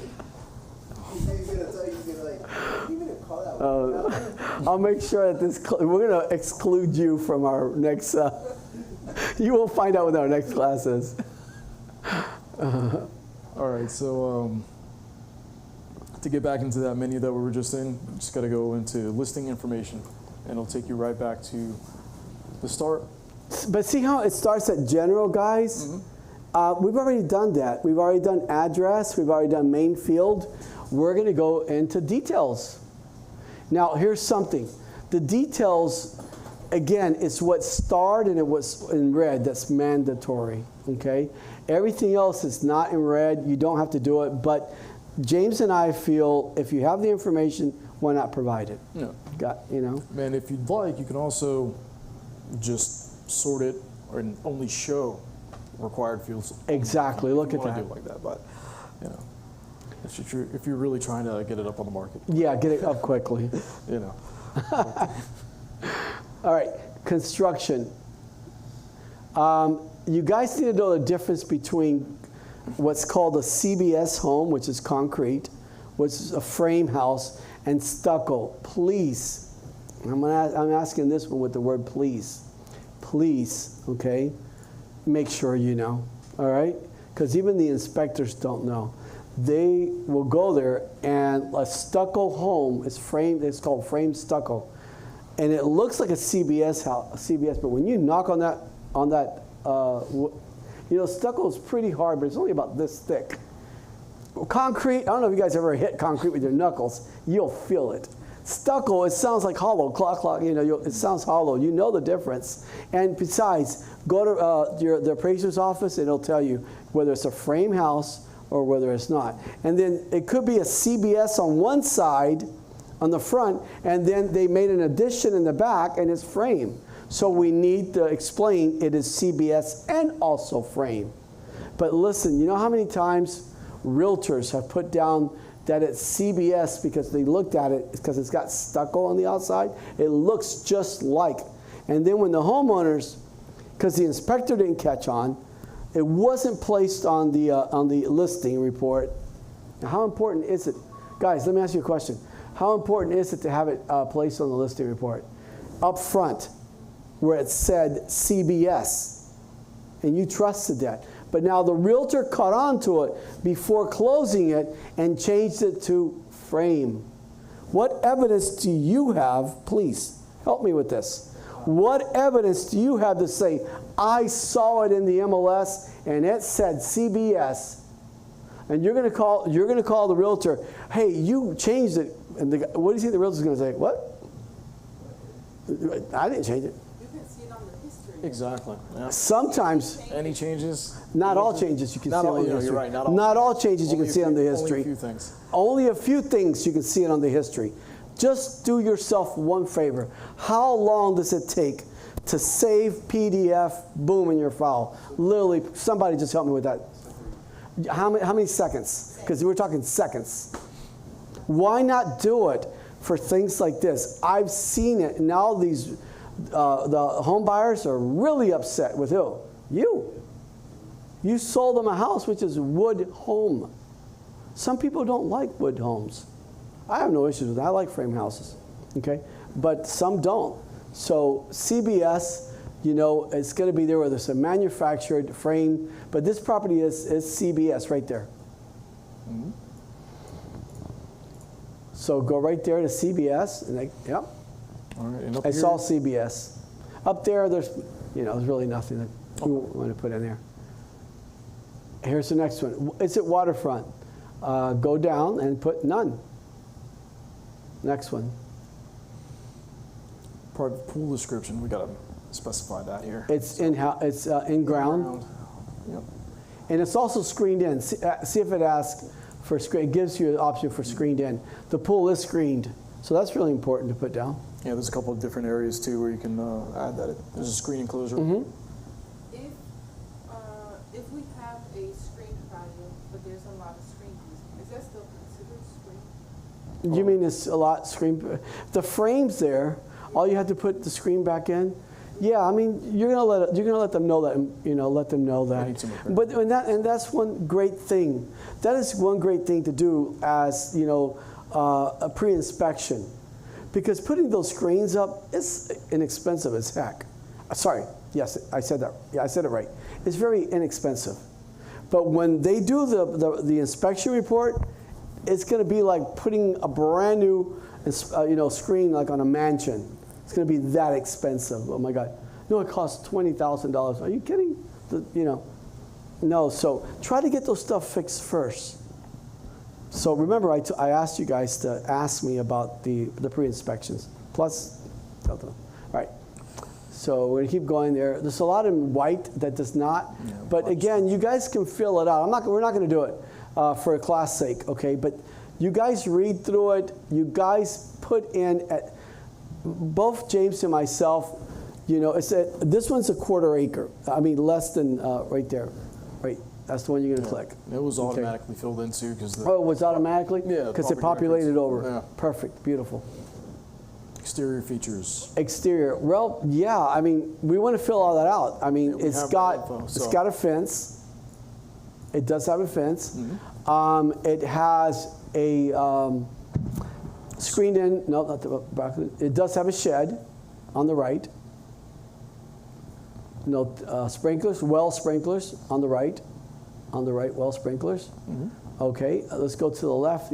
Utility barn, Screen- kitchen, screen patio. Yes. Outdoor shower. Nope. Shutters? Yes, it does. It's not shutters. Some of them do. Yeah. Okay. But they're all impact. But some of them do, even though they're impact. Okay. Fruit trees. No, go up. Fruit trees. Auto sprinklers. Yes, up on the top. No, take the fruit trees out. I didn't see any sorry. fruit tree. You want to go over all that and put in there everything that relates to the property. Even though it's in white, but you want to put it in there, okay? And now you got interior features. So interior features, you want to, if it has a pantry, let's see here a second, split bedrooms. The bedrooms are split. It also has walk-in, on the left, walk-in closets. Mm-hmm. Okay. It's got French doors to the left. It's got a pantry on the right. There we go. See, all of that you need to fill in, so keep going. We'll fill in the rest afterwards. ADA, is it ADA compliance? You definitely want to put that in if it is ADA compliance. Now, master bedrooms. Now, this is important here. So, master bedroom, they're going to ask you about the shower. is that, you know what I mean by tub shower, that it's got the tub at the bottom? So this particular one is a combination on the right, combination tub shower. Okay? Is the property being sold furnished or unfurnished? It's being sold furnished. This is being sold completely furnished. Okay? The rooms, does it have an attic? Yes. Does it have a family room? No, it doesn't. Laundry garage on the left, laundry garage. We're just going to go, a storage, yes, on the left. Let's see here. Garage converted, no. Well, we're only going to click on a few, but again, remember, when you're doing the listing, you want to go over it all completely. So keep going there. Parking, driveway, exactly. Garage attached. Yep, garage attached, yes. Very important. And actually, it's a 2+ garage. I mean, no, not the garage, but the parking. Yeah. The parking space is yeah. a 2. Wow, yeah, you can fit like 6 cars there. Yeah, 6 cars. Subdivision, what does it have? So here, clubhouse. Yeah, she was saying there was a clubhouse that Yeah. you rented out. Yep, exactly. It doesn't really have a lot, but we'll keep going on that one there. We'll finish it out later. If there's an HOA, what are the fees that are included in the HOA? Okay, so you'll need to put all of that in there. This is some preliminary work that you're going to have to do up front. Restrictions, extremely important. If there's an HOA or a condo, you need to find out preliminary work, find out what they are. So this one here, click none. It's actually in red, so this is mandatory. We got to do this one here. So, but there is no restrictions there. You can have a boat, you can have an RV, you could have, you know what I mean? Work trucks, not a problem. Flooring, very important. So there is carpet. To the right, there is ceramic tile. And also there is, There was like a... yeah, I think it's just carpet, ceramic tile. That's the Mexican floor. Yeah, the clay tile, right? There you go. Perfect.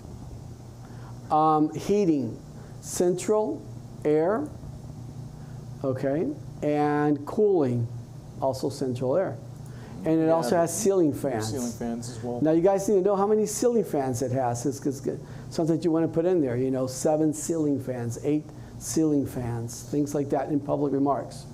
The more you want to describe this house as best as possible. It's our job.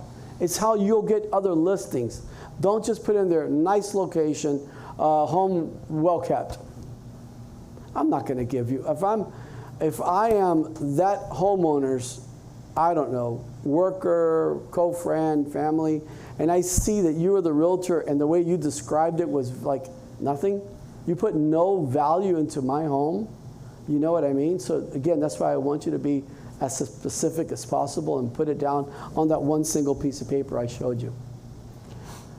So here we've got, the washer dryer, we got a range. Here's what we're going to put here from the kitchen. You can start on the left of the dishwasher. If you guys look at it and see if it has a compactor, it doesn't. It does have a dryer. It's got a microwave. It's got a range. It's got a refrigerator, washer. And the water heater is electrical. Very important that you put that down. Okay? Don't put that down because I'm not sure. I didn't see it. Okay. I can't remember. Okay. And the garage, it has a auto garage opener? Yes, auto garage opener, yes, for the garage. All right. And Dining room, super important. That one is super important, okay? The dining room. Is it a formal dining room? You guys know what a formal dining room is? It's an independent, within its own walls, independent dining room area, okay? Its own section. I'm talking a really large section. But if the dining room, like this here, the dining room is actually next to the kitchen, it'll be a kitchen dining kitchen. or a living dining. You know, so this one here, James, by the photo, is able to see it. It's next to the kitchen. So we're going to come back. It'll be a kitchen, a dining kitchen. See it right there? But formal means it's its own independent formal dining room. Or it could be a living, next to the living room. So you'll have to click on, you know, living, dining living, which is on the right. The roof. What type of roof is this? You need to find out about the roof, and this is a shingle roof. It's called a shingle, right there. So let's find comp shingle. There we go. There you go. See comp shingle. And we're going to keep going. What did we pass? I passed boat services. Oh, no boat services. apply here. Equestrians, we're not in equestrian area. Terms. What are the terms of this property? Very important. I'm going to mention it to you again. Property appraiser is going to tell you all about it. Is the property an investor property that someone bought and they put it up for sale within 2 months ago? So FHA said the owner has to be the owner of the property for 90 days. Now, from what I heard, it's 120 days, which is 4 months. Yeah. And they increased it. They increased, is what I heard. It's one lender told me. I'm not sure. I'll find that out. I'll ask a couple of our lenders in the office. But one lender who I trust very much, she told me now it's 120 days. So we can't go FHA if the owner owned this property for less than 120 days. I mean, it can, but there's extra steps like 2 appraisals and a bunch of stuff like that. Okay? But this house, because the owner has owned it for a very long time, will go conventional, FHA, and VA. So you can, and cash. So, because the owner's owned it for quite a while. So you'll click on cash, underneath it conventional. You don't have to repair it because the home is immaculate. So the 203K program is when the property needs repairing, okay? And VA at the bottom. All right. If the seller is willing to hold, this mostly works with commercial properties and things like that. Vacant land. Seller might be willing to finance some, but you'll put it all there. And next one is utilities. Wow, I cannot tell you how everything here is important because it all falls back on who? You do. Falls back on you and me, okay? So everything here is very important. We need to find out if this property is on a septic system, or if it's on a well water, or if it's on city water, or the public utility services. We've had a lot of issues that realtors haven't quite looked into it. Right? Realtors are realtors. And the listing agents gave bad information. They put down it is city water, and then they assumed, from other office, I've seen it, they assumed that it's on the city sewer. It's not. It's on a septic system. So now your buyer is going to be totally upset. So these are questions and things that we really need to look into. This particular property is city water, and then you've got septic. This particular property. So we want to give accuracy in this entire, even though I'm skipping through this, correct? But when we go to do this, or James goes to do it, it needs to be completely accurate, and so do you guys and the ones that are watching. You guys need to be as accurate as possible on both sides. Even if you were the buyer's agent, investigate, investigate, investigate. Ask, look at some of the other homes in the neighborhood, right? And see if they're on a septic system. Even when you're there, I'm a really friendly individual. I'll go and speak to the neighbors. I'll go and I'll ask the neighbors questions that I want to know about the community. Okay, so because sometimes the homeowners really don't know. But I will ask questions for one reason and one reason only, what? To avoid problems. So we're almost done on that section there. We're going to keep going down. Okay. Yes, it has Impact. impact glass. It was partial or total? It's complete. Complete. Okay. Yeah. And shutters as well. They were available, but I saw some shutters, even though the doors were impact. You can put shutters I could down. just put partial. Right. Okay, yeah, partial, thanks. No. All right, perfect. Next one are taxes. Where are the taxes pulled out of? City, county. Property appraiser is city, county. So right there. We're talking the taxes for the property, correct? Yeah. Right well, there. See them here? Go down. Go down, right there. See, 2023 is $2,800. Let's go back to 2019. Sometimes it's drastic between 2023 and 2019. It's drastic, huge number. I don't know, you know it, why, we talked about it, why they would do something like that. But put the accurate number down, 2023. And anyway, it auto-populated regardless. When James did that, it auto-populated in there. And another piece of information. Yes. If there's any homestead exemption, Yes. it'll show in the property appraiser. Now, what does that mean? What does that mean to your buyer? What does that mean to your buyer? If the property is not homesteaded, so once they buy it and they homestead the property within a year, okay, now the taxes go down. So if you got a 30-year mortgage, it'll be the first year only that you're going to be paying for those sort of higher taxes. But then for the rest of the other 29 years, then you're going to have the normal taxes, okay? Because, so it's important, James, what you did there, thank you, to see that the property is not homestead. See, no exemption information available, right? So that means it's not homesteaded. So what does that mean for a buyer? We can reduce these. If we're going to live at the property as our primary residence, we can reduce these taxes down. Okay, possession, very important. You're only going to give this property at possession. Here's a tip, guys, to you. You're the listing agent. Please, there's a lot of stuff here in today's class that I'm using the word please. There's got to be a reason why. I don't think I've used the word please in classes so much as today, okay? Man, I don't know about if I want somebody to move into that property prior to closing. Holy jeez. You know this is an older home built in what? Forgot what year it was built in. 1979. There we go. It's an older home.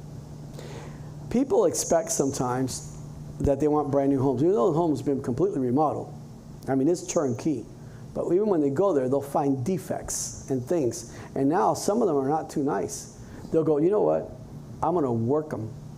I'm going to work them for this because I'm not going to sign. I'm already in the house. I don't want them. I never allow anybody to move in to the property prior to closing. Why? Because I don't want these brain damage of these not too nice of individuals, okay, that are now going to come and give my sellers a really hard time. Sir, you've had plenty of time to do your due diligence. You've had your time to do the appraisal, your inspections, your appraisals. You've had time to listen. I mean, go through a fine-tooth comb with this property. You're buying a home from 1979. If you're looking for a new construction, well, let me help you. Here are all these top developers. Oh, wait, you can't afford those top developers, right? They're $500,000, $600,000. You know, I don't know. But moving in, early move-ins, I'm not too in favor of. I'm completely against, okay? So it's going to be at closing and funding. So check off funding. Why funding? You're not going to give the keys to someone to move into that house until the transaction has been funded. What does that mean? That means at closings, buyer signed, the title company sent the documents to be reviewed by the lender, right? And then the lender will give the title company what's called the funding number. So that means everything's done perfect. What happens sometimes?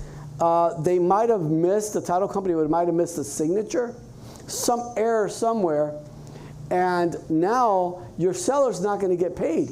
And getting those buyers to come back, sometimes the buyers have to leave overseas They get a plane the very next day, and they're leaving overseas. Boy, are you going to have a problem. They have a vacation, or they're just going home for some other reason, and you're going to have a problem if you can't get a funding number. So when do you hand out the keys? When do you hand the keys to the buyer's agent? At funding, at closing, and at funding, when they've been funded. Funded means when they're given a funding number. You're going to ask the title agent, do we have a funding number yet? Yes, we do. Excellent, here's the keys. Okay, super important. Showing instructions. All right, if there's someone living there, you might want 24-hour notice, depending on your seller's needs. Appointment only, depending.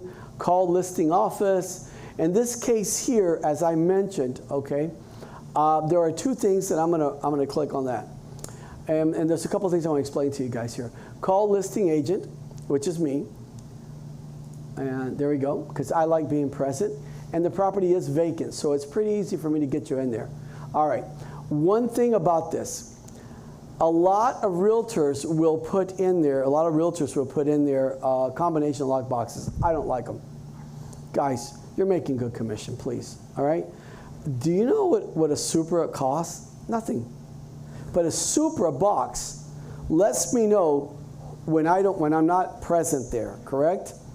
Supra box lets me know who went in there, who they are, what office they work for, how long they were there for, and when they left. A Supra key box, a combination key box, does not. A lot of things happen, and I am an individual that likes to prevent problems. I love owning my Supra keys. That way, I know who went in there, and there is a certain hour of the night that nobody's getting in there. Now, let me ask you a question with the combination lockbox. Who can get in there if they know the combination? Anyone, at any time. Something happens, I have no way of going back to the seller and saying, seller, I know who went in there last. And something to give you guys a little bit of notification. A lot of sellers who put in their nanny cams. Have you seen those nanny cams? Can't even tell they are. They are a digital clock. They are a pen. You know what I mean? I've seen realtors that, I've heard of them, that have given the combination lockbox to a client, because, they know it's vacant. They know it's combination. Don't do that. That is so totally illegal, man. Do not do that. You will get yourself in so much trouble. Go there. If you can't go there, ask a co-worker to go there for you and work out just a split. Listen, I just need you to go and show them this one property. You don't have to do anything else, and work some type of an agreement with them. But never send a client by themselves ever, And don't allow them to send a client over there by themselves ever. So let's see here. I think we're almost done with that page. We're going to go down to the last page. Yep. So now we're going to go to rooms. Super easy. Mm-hmm. So now you got the living room. And remember that one piece of paper I showed you at the beginning, it'll all be described there. Everything will be there so you can take it off. I'm not going to do the whole thing. I'm only going to do a couple of them here. So I don't really need that page because I do this for a living all the time. So I write it down. So I write down kitchen, dining, and I write down the actual, the size of it. Kitchen, the size of it. So which one do you want to start out with, James? Ask away. Living room? Let's go to the living room. So start out with the living room. And the living room is actually 20 by 19. Now here's something really important that I mentioned in the other classroom. When you use the roller that I love using, the old antique way, it is so freaking accurate. It is so accurate. Can I just put in there in your notes, please, one more time, why that roller is so accurate after class? Can you write it down, please? Roller accuracy. We're going to go after class on this one here. All right? So when you're doing it, and if it's actually, like for example, this one here is 20, but it's 20.10 inches. It's not quite 21 feet. So don't put 21 feet in there. Put in 20 feet, okay? 19 feet, 19.5 inches. It's not 20 feet. So this was 20 by 19. Put in there, you know, don't put in, because it doesn't allow you 19.4 inches, 19.10 inches. Go for the lesser one. You know, I prefer to, like you said, prefer to make things better than worse. Not to enlarge it, and then they find out the actual living room is smaller, and then their actual living room set doesn't fit in there, you know. So he's got right there, main level, kitchen. Let's go to kitchen. We're not going to do it all this because we're almost done with this here. Yeah. So kitchen, 13 by 10. Something that I showed you in the other class. When you come with the roller and you're coming in from the actual wall, correct? And you come all the way up to the actual cabinet. So let's say there are only 8 feet to the cabinet. Now, obviously, you're not going to pick up that stick and measure the cabinet, all right? So you automatically know there's 2 more feet, okay? So you don't, if it's 8, so 2 more feet, so it's 10. So the kitchen is 10 by 12. Sorry, 13 by 10. Let's do the master bedroom, 14 by 14. Now remember, it's never 14 by 14. Everything I'm telling you right here, it's actually a 14.8, 14.6. You know, but I didn't say 15 by 15. I went 14 by 14. Why? Prefer to do things correctly. Oh, here's another thing super dynamically important for you guys to know. Under public remarks, you must put in there at the very, very, very, very end, after you describe the entire house, you described everything beautiful about this property, the community and everything, correct? At the very end, you're going to put in there, all measurements are only estimates. That's how you cover it. All measurements are only estimates. You are putting it in writing, and you're letting the world know, and the buyers know, sir, ma'am, folks, these are only estimates. If you want exact estimates, you know they sell measuring tapes at Home Depot? They sell them at Lowe's or just Walmart, anywhere. Go buy one. But mine are pretty accurate. But always put in there. That's how it ends. Your public remarks will always end, all measurements are only estimates. Okay? Then you'll put down second bedroom, third bedroom, add more rooms. See on the bottom, it says it right there. So you'll go over everything. What you're not going to measure here, we're not going to do that because we're actually almost done, except uploading the photos. Okay. What you're not going to put in there, for example, hallways. But again, I talk about it in the other class. You've got to watch the other class. The other class is what brings you to here, to today. When you understand the steps, brings you to today. You don't measure closets. You don't measure utility rooms. You can, like washer and dryer. You could say the utility room is, you'll explain how big it is. Great rooms, all of that. But there are stuff like, again, walkways, halls, closet space. You're going to put in there walk-in closets. You're going to put all these important things under public remarks. All these important public, you're going to put in everything important about the house in there, okay? So I'm not going to add any more there because, we'll take us a little bit longer. But you guys got the point on that, right? I mean, it's pretty simple. Hey, just fill in. Before we move on, I just wanted to show one last thing about the public remarks. Very important. Thank you, You're James. limited to 800 characters. Yes. Right, but what you can do is you can add supplemental remarks. Yes. And you have a maximum of 10,000 characters. Right. So you might have a lot to describe, and 800 characters is not enough, of course. So yes. It's a little trick there. Not a lot of people know that. Thank you, James. That was so important. See it right there where it says more? So that's where you'll go in there and you'll add more, and then it'll come out in your MLS. It'll come out in your MLS. Okay, so now we're going to go to our next photos. So what I do here is I just save incomplete, I don't even bother with this page because you can only put one photo there. Right. So that would be the primary photo. So I'll save and I want to go over showing time too. Oh yeah. Yeah. Once I we wanna get go it over listed, showing time. we can do that. Yeah. So here are the photos. And you've got them in a folder, add folders. So this is going to take you a little bit longer because you want to describe each, and you want to put them, don't scatter the living gajibis out of them. You know, start it out with the front of the home, walking into the living room, living to the kitchen, you know, and just give them like you know, a nice tour of the home, going all the way out to the pool and going out to the side yard, rear yard, finishing it all up with aerials and things like that, you know. But right now, he's uploading everything, right? But then we have to rename it. And then also we have to pick out what the first photo is. And the first photo must be the front of the home. The front of the home.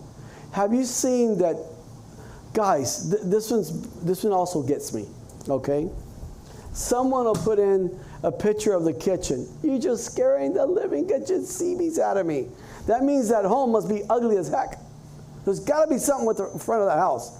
When you're not putting the front of that home up, and the best, most highlighted part of the home is the kitchen or the pool, something scares me. No, first of all, MLS is going to contact you and ask you to change it.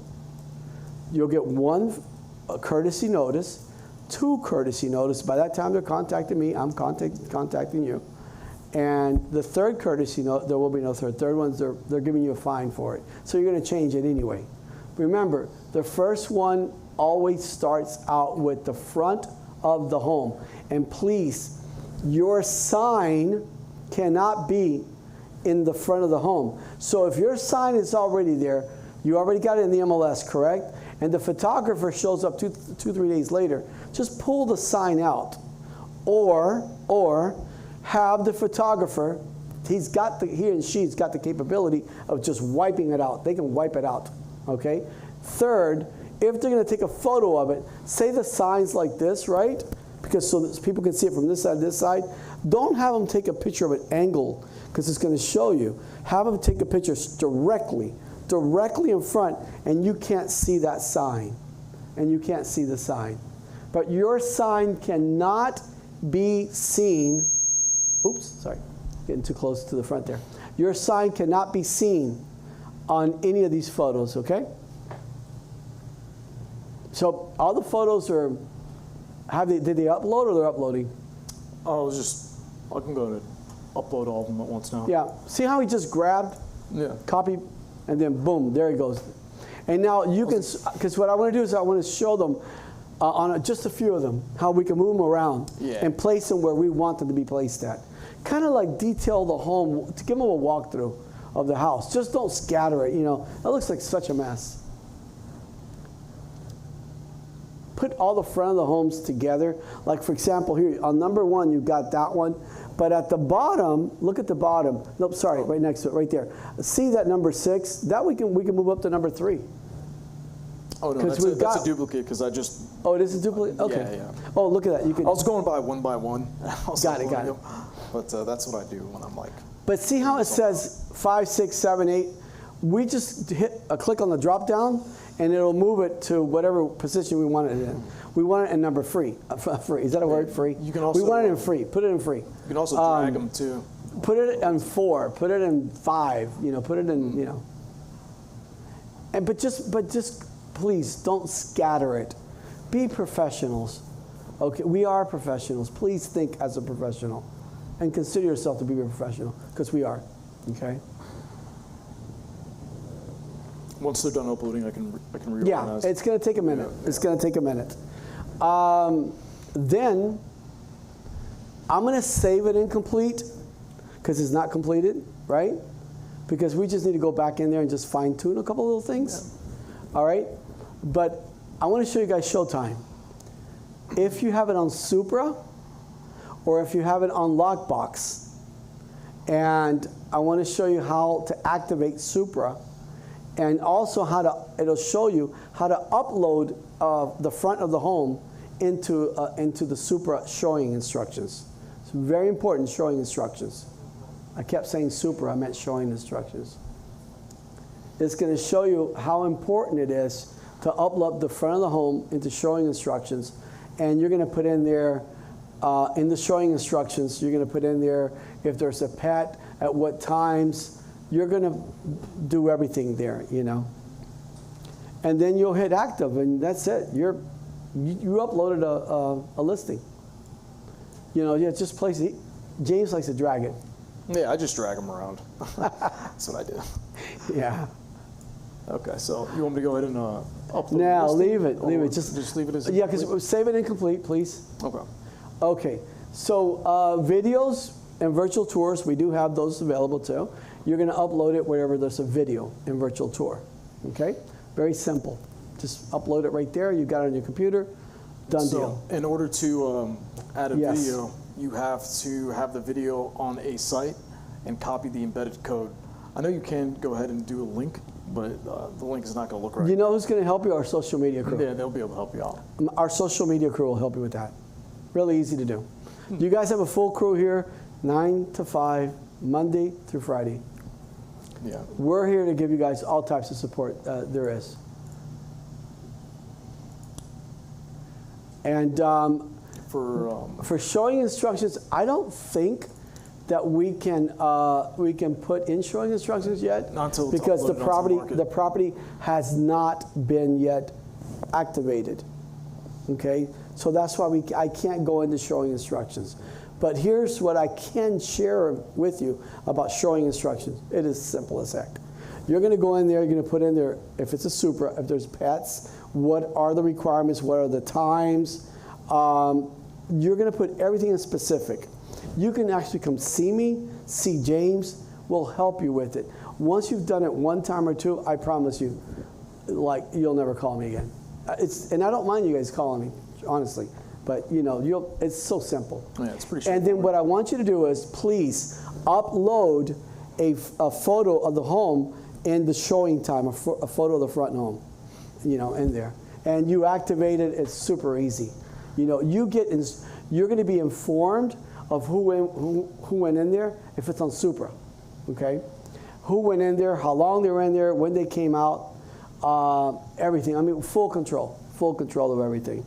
On combination lock boxes, I don't even like them for like vacant homes. You know, like they have nothing in it. I still don't like them. I use Supras for everything. Or on certain homes, I use me. I'm there. I like being present there, because if you might ask me questions, I'm going to be there to help you and answer them. Okay. So, do you think we have anything else to add to this? Besides, a description, broker remarks, that's about it. Yeah, well, we talked about already broker remarks. We talked about public remarks, things like that. And how do we end public remarks? With all measurements are estimates only. Yeah, thank you. So I want to thank James for in this class. Thank you. And we're going to have him back again. I really enjoyed having him here. Yeah, definitely. He's a talkaholic. Yeah. Just coming out of my shell. This is like my first time, I know. I enjoy it, James. Thank you. Yeah, no problem. I'll have you here anytime. again. Anytime. You're not going to get away. And I want to thank all the audience for watching this class. We will have other new classes coming up really soon. Thank you.